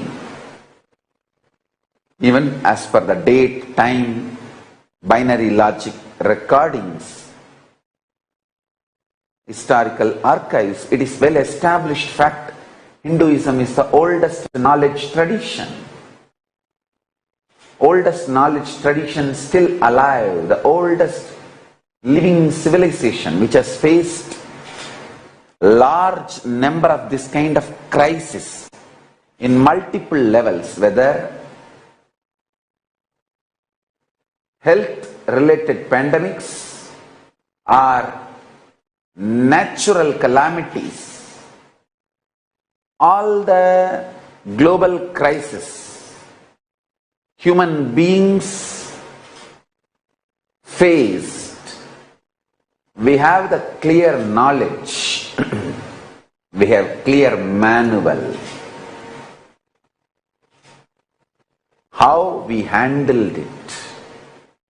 Manu, collecting all the species and keeping in a boat, a large ship, I should say, large ship.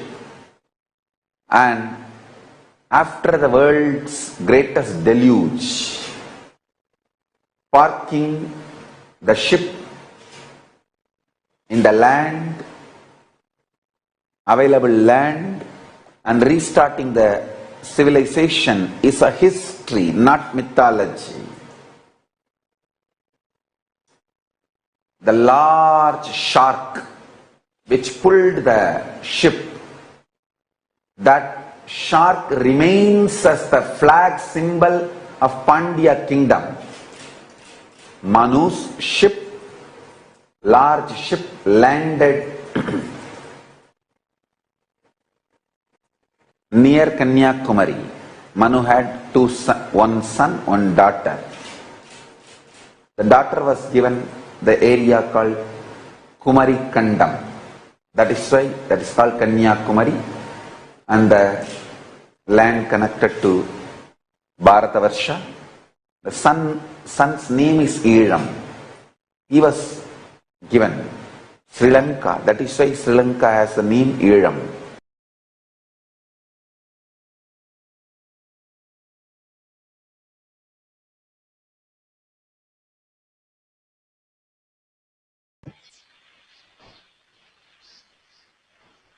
Yes.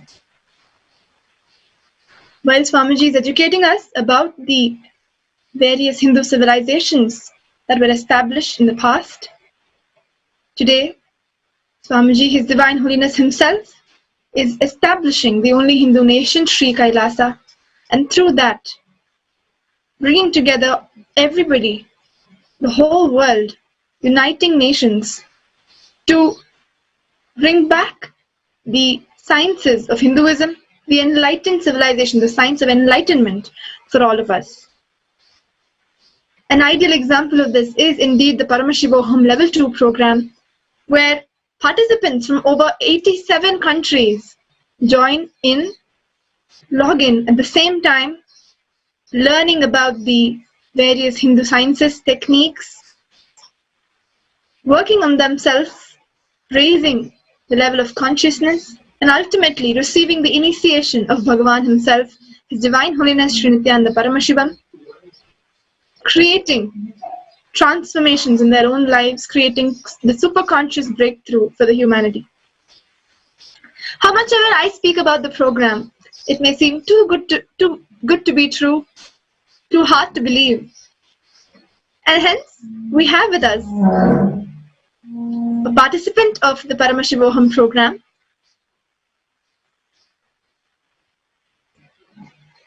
she is speaking her experience, but you can understand that this has been the experience of each and every participant. Thousands of people who have joined us until today. We've had 3 batches that have been going on back to back, so that everybody, whoever has missed, can catch up, can immediately register themselves and attend the program. We have the batch 4 program starting on the 4th of May in another 2 days.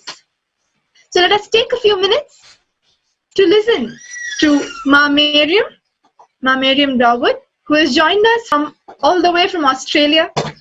She has been a participant of the Paramashiva program, and I invite Ma to share with us her experience of the Paramashiva program. Thank you so much for taking time off your busy schedule, making time to come and share with all our NTV viewers And everybody else watching us live here, we're eager to hear your experience, ma'am. Please go ahead.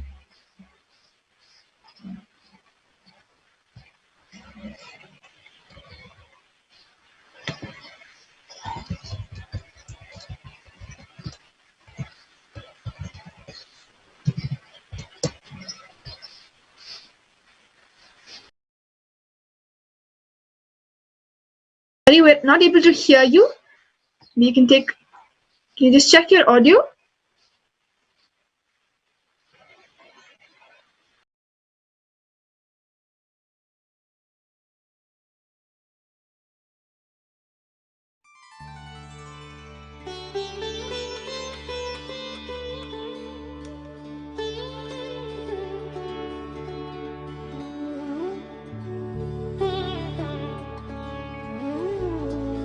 My name is Mariam, and I am originally from Iraq, living now in Melbourne. I came to, first I would like to pay my gratitude for this opportunity, and I want as well to pay my gratitude to my Bhagwan Sri Nithyananda Paramashivam for letting me to be a part of this program. It's not just a program, it's a life experience for me, which really my transformation start happening.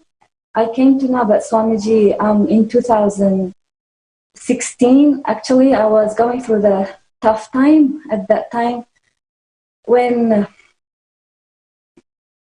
the ISIS attack was happening on my country, and it was so close to where my family was living.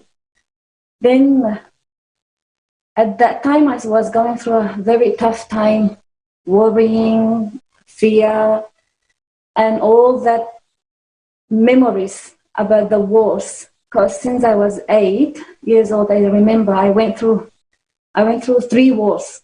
So it was so hard for me again to go through that. But I always believe that no, there is something good there. I know there is something good there. There is a better life, but how, I don't know. This will end up. One day this will finish. So seeing all these videos of murdering people left and right and attacking the indigenous people in the country, which they were the last people left practicing their own tradition. And raping women and separating them from their families and kidnapping the kids. It was really, really so painful for me when I saw how they were separating the females and the kids from their families.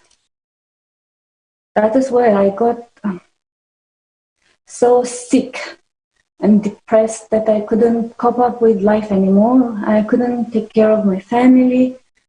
I got separated in one bedroom. I couldn't go ahead in life. I stopped going to work. But I was praying to God and saying, God, I know you are there and you are watching. I know you are somewhere, you are watching. And that is when, in a few months' time, I came to know about Swamiji. And I decided that said I have to meet him. So one day, it was Sunday morning when I decided today I'm not going to go to the church. I'm going to go to the temple. So we used to go to the church every morning. Today I said no, it's going to be different. I'm going to take the kids to the temple and see who is Swamiji? Who are these people that I am communicating with them? So when I went there was a program happening then. They received me in a very kind way. So that day, the transformation that happened to me and what I manifested that day after a completion session, it gave me a breakthrough in life. So from there, they said to me, Swamiji is going to be live today. He's giving blessings to people for whoever wants to attend Kumbh Mela. Then I didn't hesitate. I just went. We drive 1 hour and there I stand in front of him. It was the first time to be in the temple and first time to get the blessings from him. I didn't know who is Swamiji at that time, but I just said yes. So I got blessings from him in 2 months' time.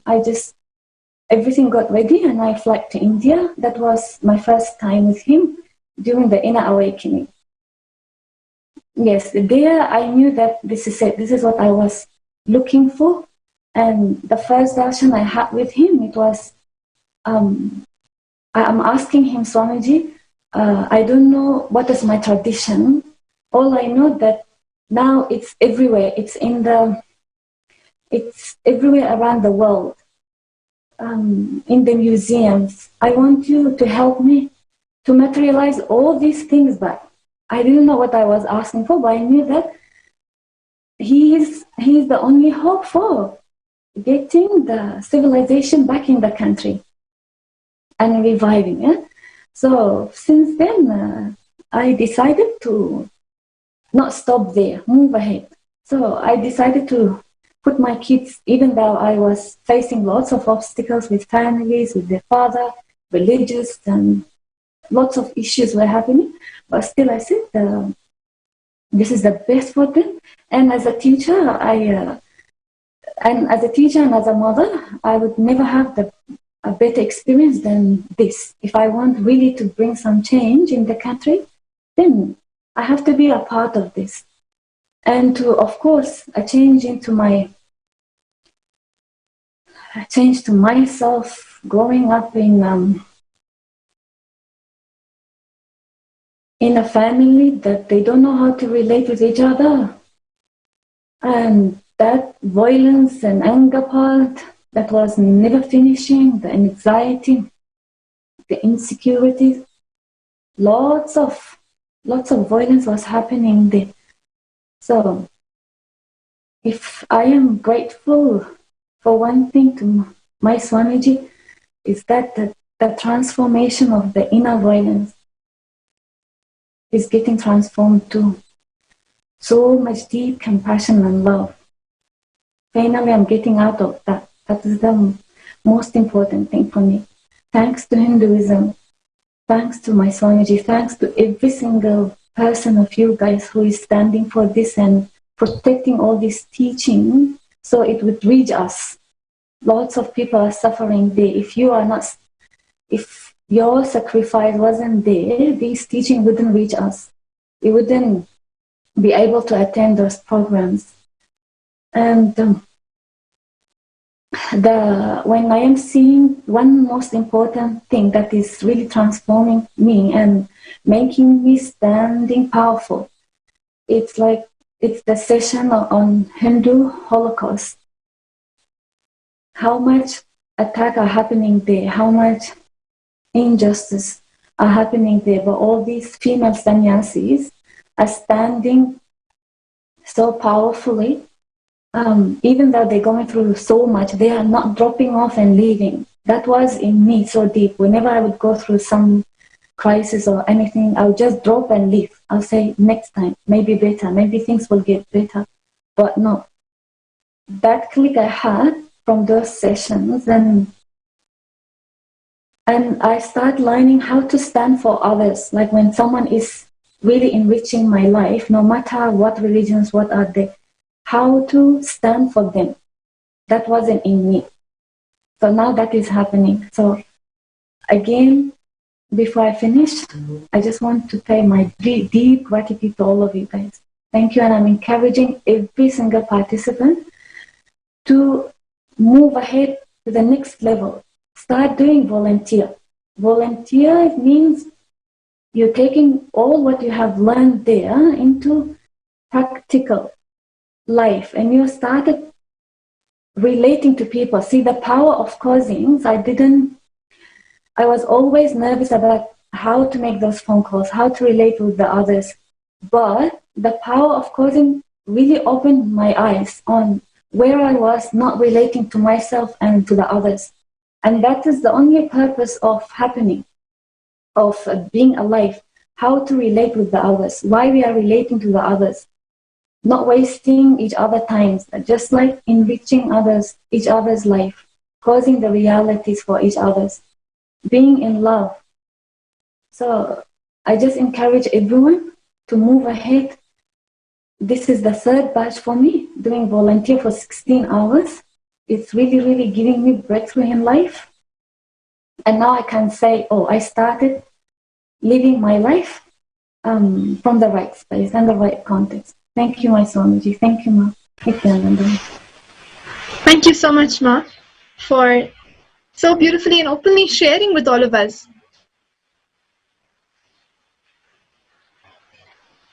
Because when you're sharing your story, I'm sure so many people who are watching can resonate with various aspects, whether it is how they are facing similar conflicts in their life now, facing the similar barriers and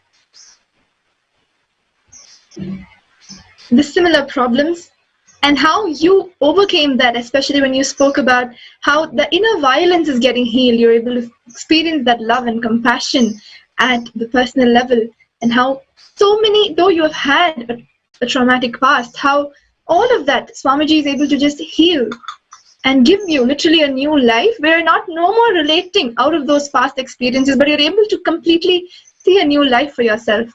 That was beautiful, Ma. And you went on to share as to how even after the program, how reaching out to others, how causing other people's lives, how even that has been such an enriching experience for yourself.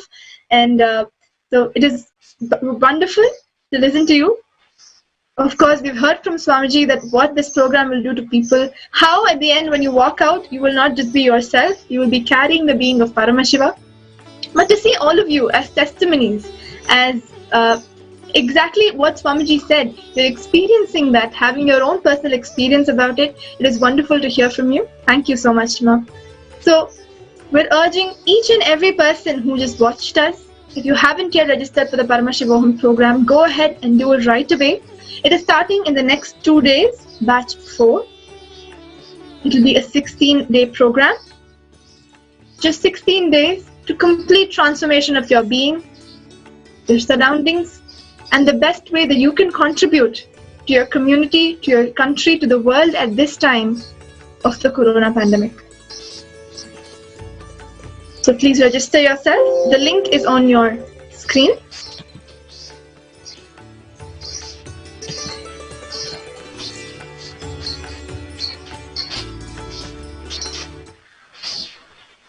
Till now, I manifested, revealed the signs of state of Paramashiva, space of Paramashiva, powers of Paramashiva. Now, direct process, directly from Paramashiva to manifest the being of Paramashiva, because the world is ready. Akash Bhairava is the God who makes all our beings ready for Paramashiva to manifest. It will be centered on Akash Bhairava and making Paramashiva manifest in all of us. The program will be Guru Dakshina based. It will be dependent on you. You can't put any monetary value for it. If 10,000 of us can sit together and manifest the being of Paramashiva, not only we will heal the coronavirus in the whole world, we will give a super conscious breakthrough to the world. Whatever I was talking after the great fast, I'm going to make that all into reality. This will be the most life positive happening on planet Earth. All of you, make the decision to attend Paramashivam from simple integrity. My purpose is to make you attend sincerely, that's all.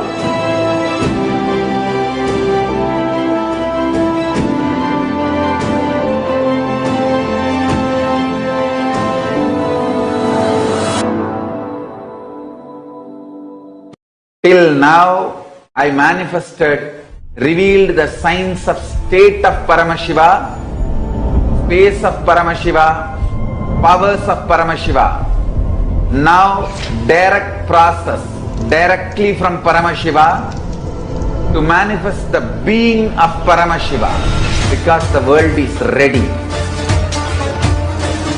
Akash Bhairava is the God who makes all our beings ready for Paramashiva to manifest.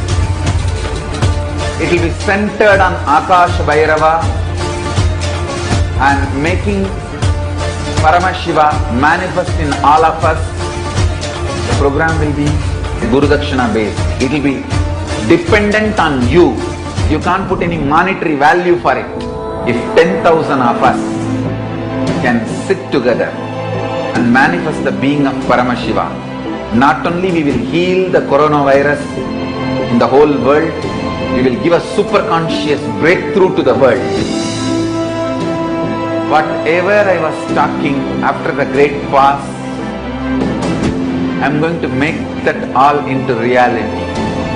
This will be the most life positive happening on planet Earth. All of you, make the decision to attend Paramashivam from simple integrity. My purpose is to make you attend sincerely, that's all.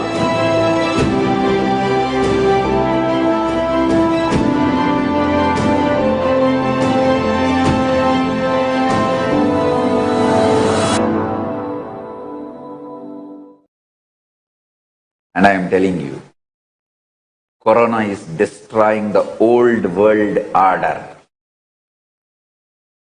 It is we Hindus who are living the cosmic principles need to raise now and create the new world order and maintain it. The planet Earth needs to align itself to cosmic principles now.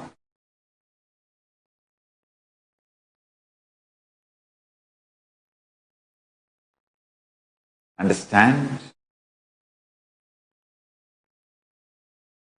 Non-violence, the ultimate cosmic principle. Ahimsa paramo dharmaha. Blissful coexistence.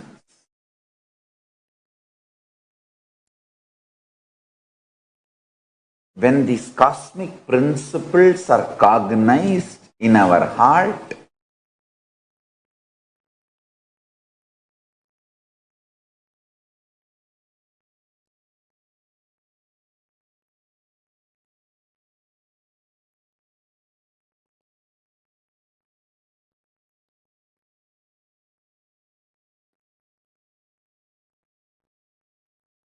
the life positive energies and principles we live and radiate are the juice of humanity, salt of planet Earth, spice of existence.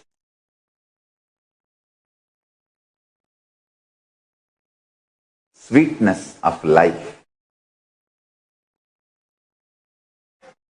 We may not have land on planet Earth. Yes, we Hindus lost all the 56 nations we had. We are orphans today, no doubt. We don't have a single nation to call as our own. And there's not a single nation or the state which has Hinduism as official religion other than Kailasa. And Kailasa don't have any border. It's a borderless nation. All this may be true, but when you are established, cognizing the cosmic principles, you are grounded on cosmos. You are at home forever. Not just this 80 years, 90 years, 100 years of one birth. I tell you,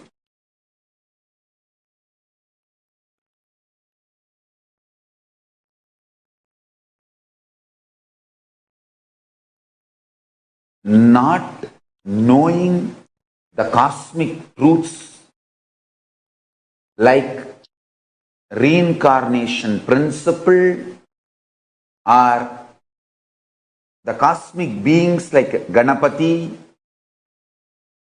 Paramashiva, not knowing all of them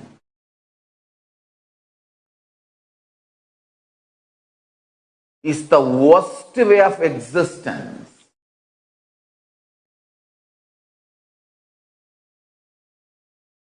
If I have to choose between having the whole planet Earth under my control and knowing and living the cosmic principles, I will choose only the cosmic principles. Knowing and living the cosmic principles. I'll tell Paramashiva clearly, knowing and living the cosmic principles and cosmic beings is my first priority. Along with that, if you give me whatever land you can give me that. That's all I want.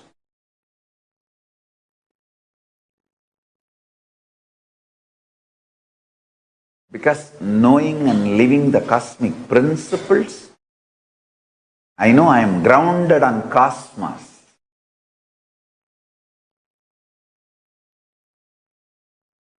I might have lost the land, but I am grounded in cosmos. And only as long as we have life on planet Earth, we are living on planet Earth, humanity will survive. Understand? The people who are living the cosmic principles without compromising are the juice of planet Earth, essence of planet Earth, sweetness of planet Earth, spice of planet Earth. As long as they are alive, they are led to live, planet Earth will be alive, humanity will be alive. And humanity has started realizing it. Human beings have started realizing it. Corona is teaching them. Corona is teaching them.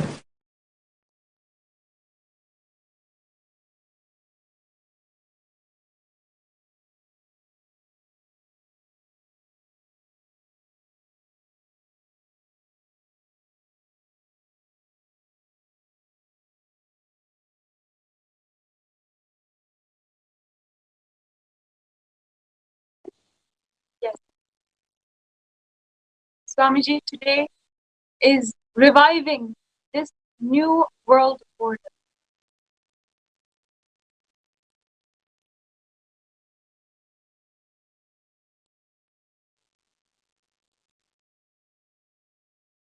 And over the last few hours, we have understood and we have gotten to see the great civilization which Meenakshi Parashar had established. And we had understood also the way that the glory of the Hindu incarnation came down again and again. Continuously with their inspiration, they built the entire civilization. The entire nation, Akhanda Bharat, which was spanning from Afghanistan, Indonesia, Malaysia, Sri Lanka, all of these countries were once the Hindu nation. We had a legitimate political infrastructure, institutional, university infrastructure. We had everything. It was all legitimate. It was all a part of our civilization. That was what made it so possible for so much of power manifestation to happen and so much of great super conscious beings, miracles to happen. Continuously with human beings, super conscious beings of different lokas were interacting continuously. That is what is narrated in our Puranas. history, which is continuously told to us, live to us.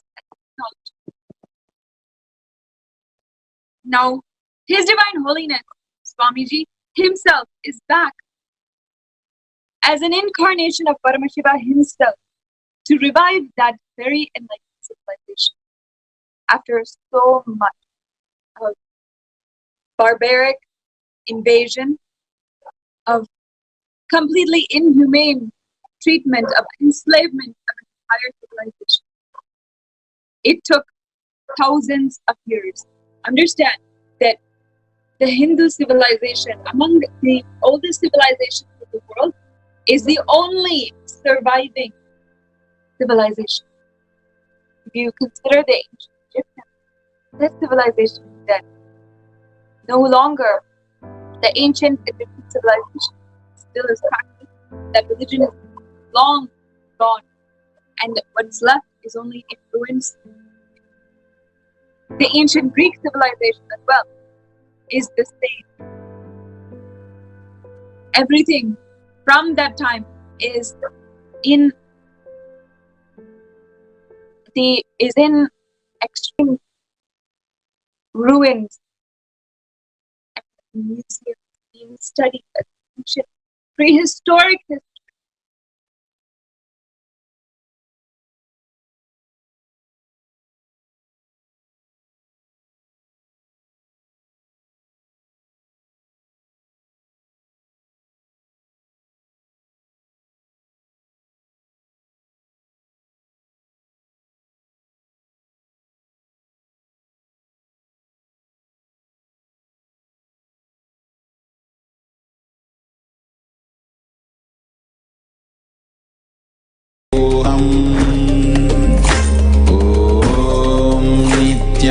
Nithyananda Paramashivam Om Nithyananda Paramashivam Om Nithyananda Paramashivam Om Nithyananda Paramashivam Om Nithyananda Paramashivam Om Nithyananda Paramashivam Om Nithyananda Paramashivam.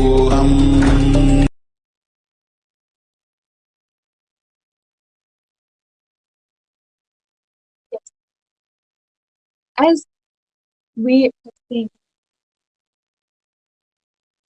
even in Mesopotamia, which was a great civilization and which was first thought to be the first human civilization until recently it was figured out to be incorporated. This was one of the oldest civilizations, but even that today is only in ruins. We're only studying it based on the excavation sites that exist. There's no people, no life culture. Hindu civilization is the only civilization which exists still today. But we must understand that what we are living is a destroyed, vulnerable ghost of the past.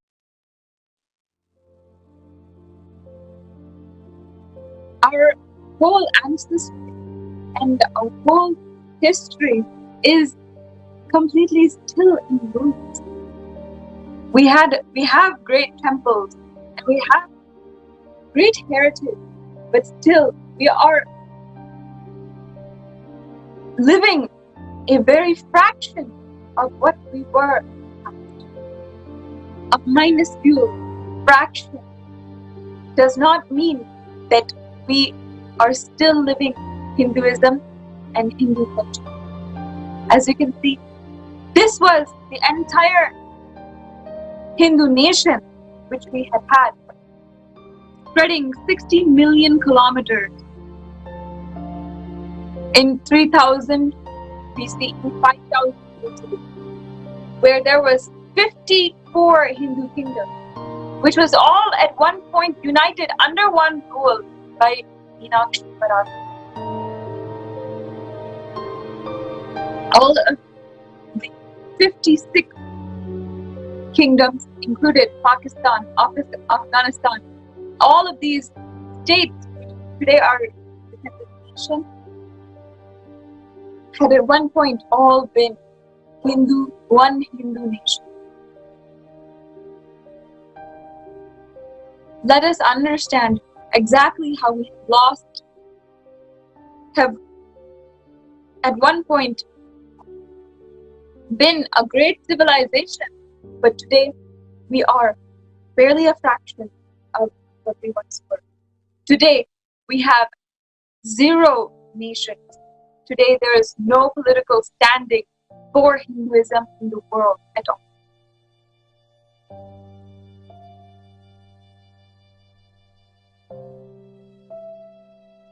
The entire Hindu Holocaust was more than 500 million Hindus killed, massacred from 3200 BCE. Until now, we have seen one of the worst holocausts in history. We all know of genocide, but this is a 5,000-year-old genocide that is still continuing until today. We know phase 1 of this Hindu Holocaust was from 500 CE to 1700 CE, when various barbaric invasions destroyed Hindu temples and destroyed the enlightened ecosystems around it. All the communities, kingdoms were irreversibly destroyed, as well as the Gurukuls, the Hindu education system. Barely anything survived this barbaric invasion of absolute destruction. This is an overview of the destruction of temples.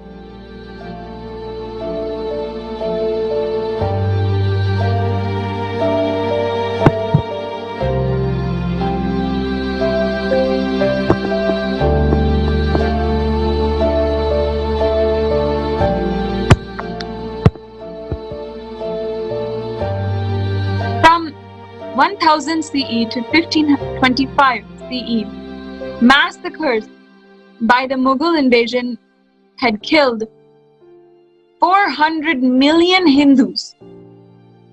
And this is a recorded number.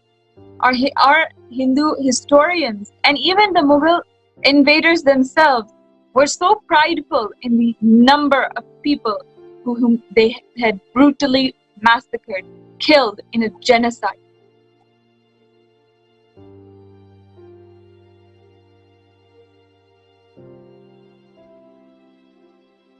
Even in our wars, even in the Mahabharata, the Hindus practiced dharma, the right way of practicing war, of leading a war. But these ruthless invaders destroyed Hinduism without any humanity in them at all.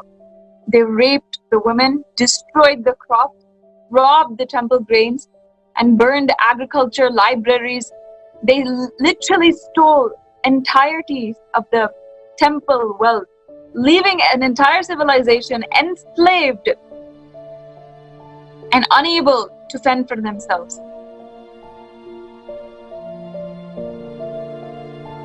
As you can see, the barbarism of the invasions which happened were absolutely ruthless.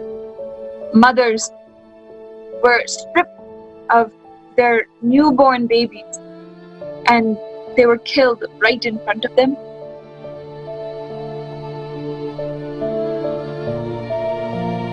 These are all different depictions of the barbaric invasions and the absolute atrocity which happened at that time.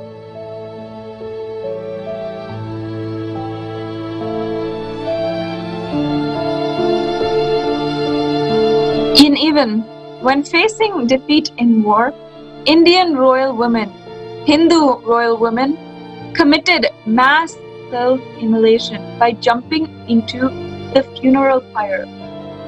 And this was done not out of anything else, but out of the desire to protect the purity, because they knew that if they survived, if the wives of all these army leaders had survived and the wife of the king had survived, they would be enslaved and facing a lifetime of torture, because they did not at all want to go through that, and they did not want their bodies to be used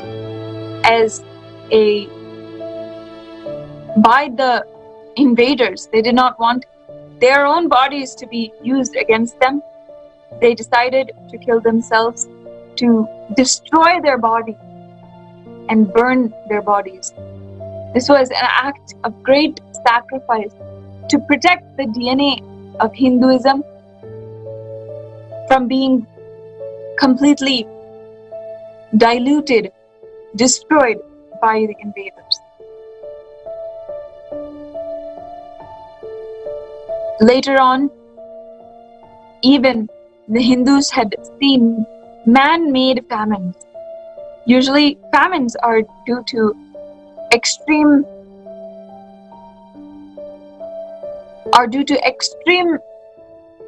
variations in the weather and health.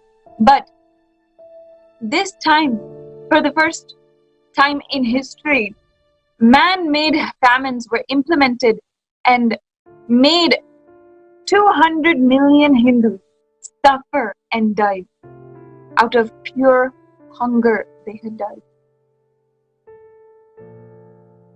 Hindu temples actually had unique banks which had rice grains and food for all of the society. But when this was completely robbed and the temples were destroyed, the protection which was put in place by the temples was completely gone, and entire societies were left vulnerable to the starvation that they were put to go through. From 500 CE to 1700 CE as well, the mental slavery, the destruction of the Gurukul education system had happened when 10,000 of the most advanced Hindu universities were entirely burned to the ground by barbaric invasions. Today, there are 0 Hindu universities. What we know as Hindu universities are an absolute ruin because they were just burned and destroyed. The invaders knew that this was the hub of knowledge for the whole Hindu civilization. So they came and they destroyed it entirely. You are seeing some of the ruins which are still there today, which are just rubble and rock.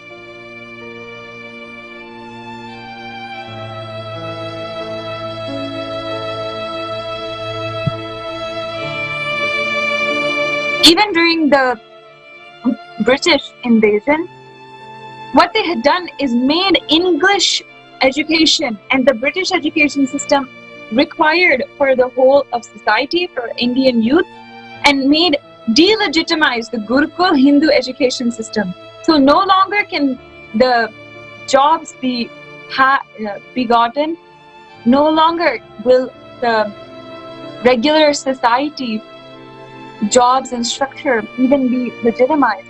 The new industrial society put in place by the British was only legitimized, and only by going through the education system of the British, the people even were able to get jobs and earn a living.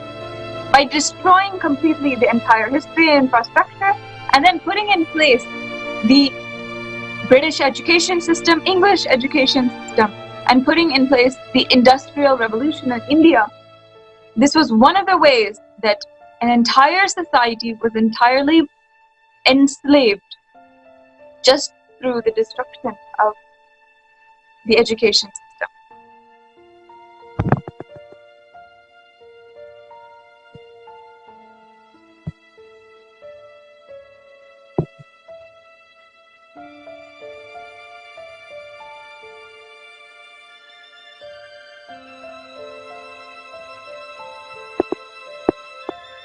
Until 1900 CE, 10,000 Peetams were entirely destroyed and 1 million Gurukuls were destroyed.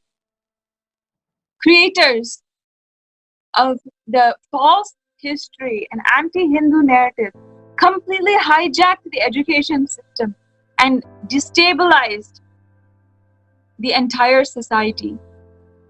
You can see how the number of schools went from 1851 to 1881 in a span of 30 years had decreased entirely. According to Sir Henry Lawrence, there was one school for every 17 inhabitants of the most backward division of Punjab at the time of annexation. But 30 years later, in 1881, there is one school of whatever sort to every 9,000 inhabitants. The destruction of schools sent so many people into poverty, sent so many people into a huge, irreliable lifestyle. Let us now see what Swamiji himself has spoken on this Hindu Holocaust and taught us today.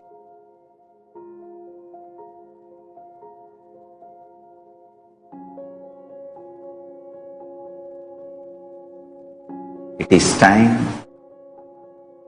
I am ready and I am already sacrificing my life, doing tyaga, sarva parityaga for this cause of reviving ancient Hindu enlightened civilization, Kailasa. And I beg all the Hindus outside India, Hindu diaspora all over the world, give me 2 kids from each family. It is time we start building next generation Hindus who understand the Hinduism authentically, originally, and revive, bring legitimacy to Hinduism in every field.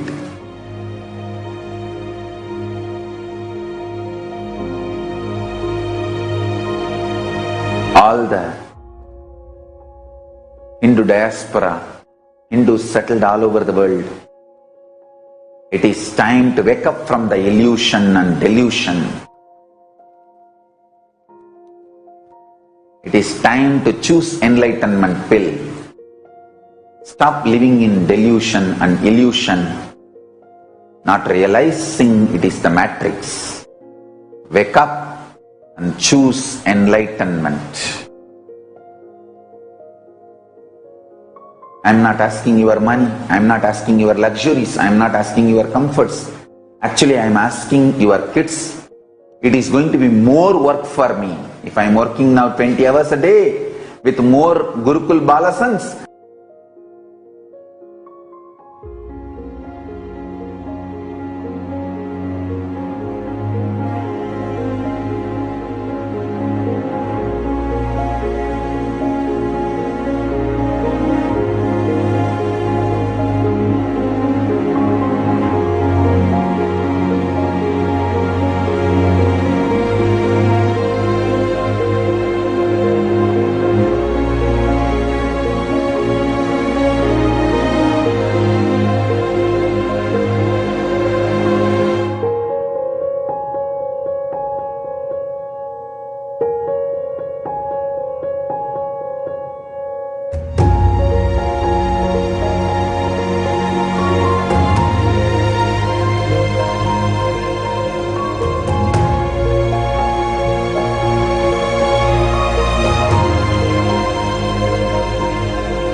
It is time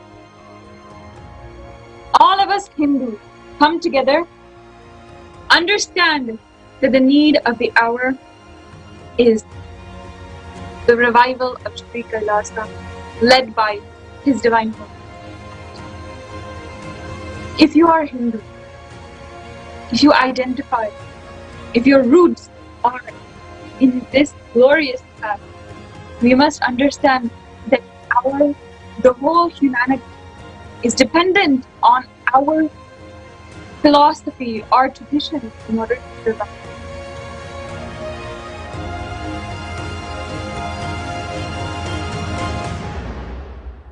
We must understand that there is no other goal for humanity itself. 2020 has shown us that we are at a crux of entire time, and we're redefining. We have to redefine how the world works now. And in a time where there's so much of social media, there's so much of connection all over the world, there's no justifying not being able to connect back, not being able to share the message of Sri Kailasa. So once again, I invite all of the viewers to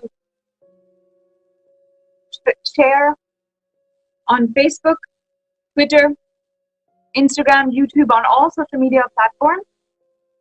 Let us reach the message of Sri Kailasa from His Divine Holiness Swamiji to the entire world, to every human being, to every being on planet Earth, so that each one is awakened to the possibility of a spiritual free. Swamiji is not just here for a small amount of people. He is not just here for a superficial mission on planet Earth. He has descended in order to reach every single human being on Earth. Let us take a part of what He has taken on for the entire humanity, for the entire world, and let us be a part of it. You can do your small part out of gratitude for Swamiji. We can all do it just by sharing this satsang, just by sharing a few words and telling from our hearts the necessity of Swamiji's words. Swamiji has so devotedly, dedicatedly revived the sciences of ancient civilization and is guiding the whole world into re-establishing the world order, the structure of society, the ways of society as per the great enlightened civilization. As all of us affected by COVID-19 lockdown by the government, the largest lockdown in the history, the last at least 200 years that we've known in modern day history. This is a large scale lockdown which has happened, where almost every country, 187 countries around the world, are observing lockdown. And in a world where we have only known travel and gotten used to being able to go everywhere, to leave, now today we are living where we cannot even leave outside of where we are living, and we are told, we are mandated to stay inside. It is at this time that we can focus on a super conscious, that we can give ourselves the best gift before returning to the world out. As His Divine Holiness Himself has revealed in Sanatana Hindu Dharma, whenever we are going through crisis, whenever something tragic happens, we ourselves put isolation, go into quarantine, practice quarantine, and do all the necessary detoxification, completion required in order to complete and give ourselves to the conscious free. At this time, give yourself that gift. Allow yourself to have that conscious free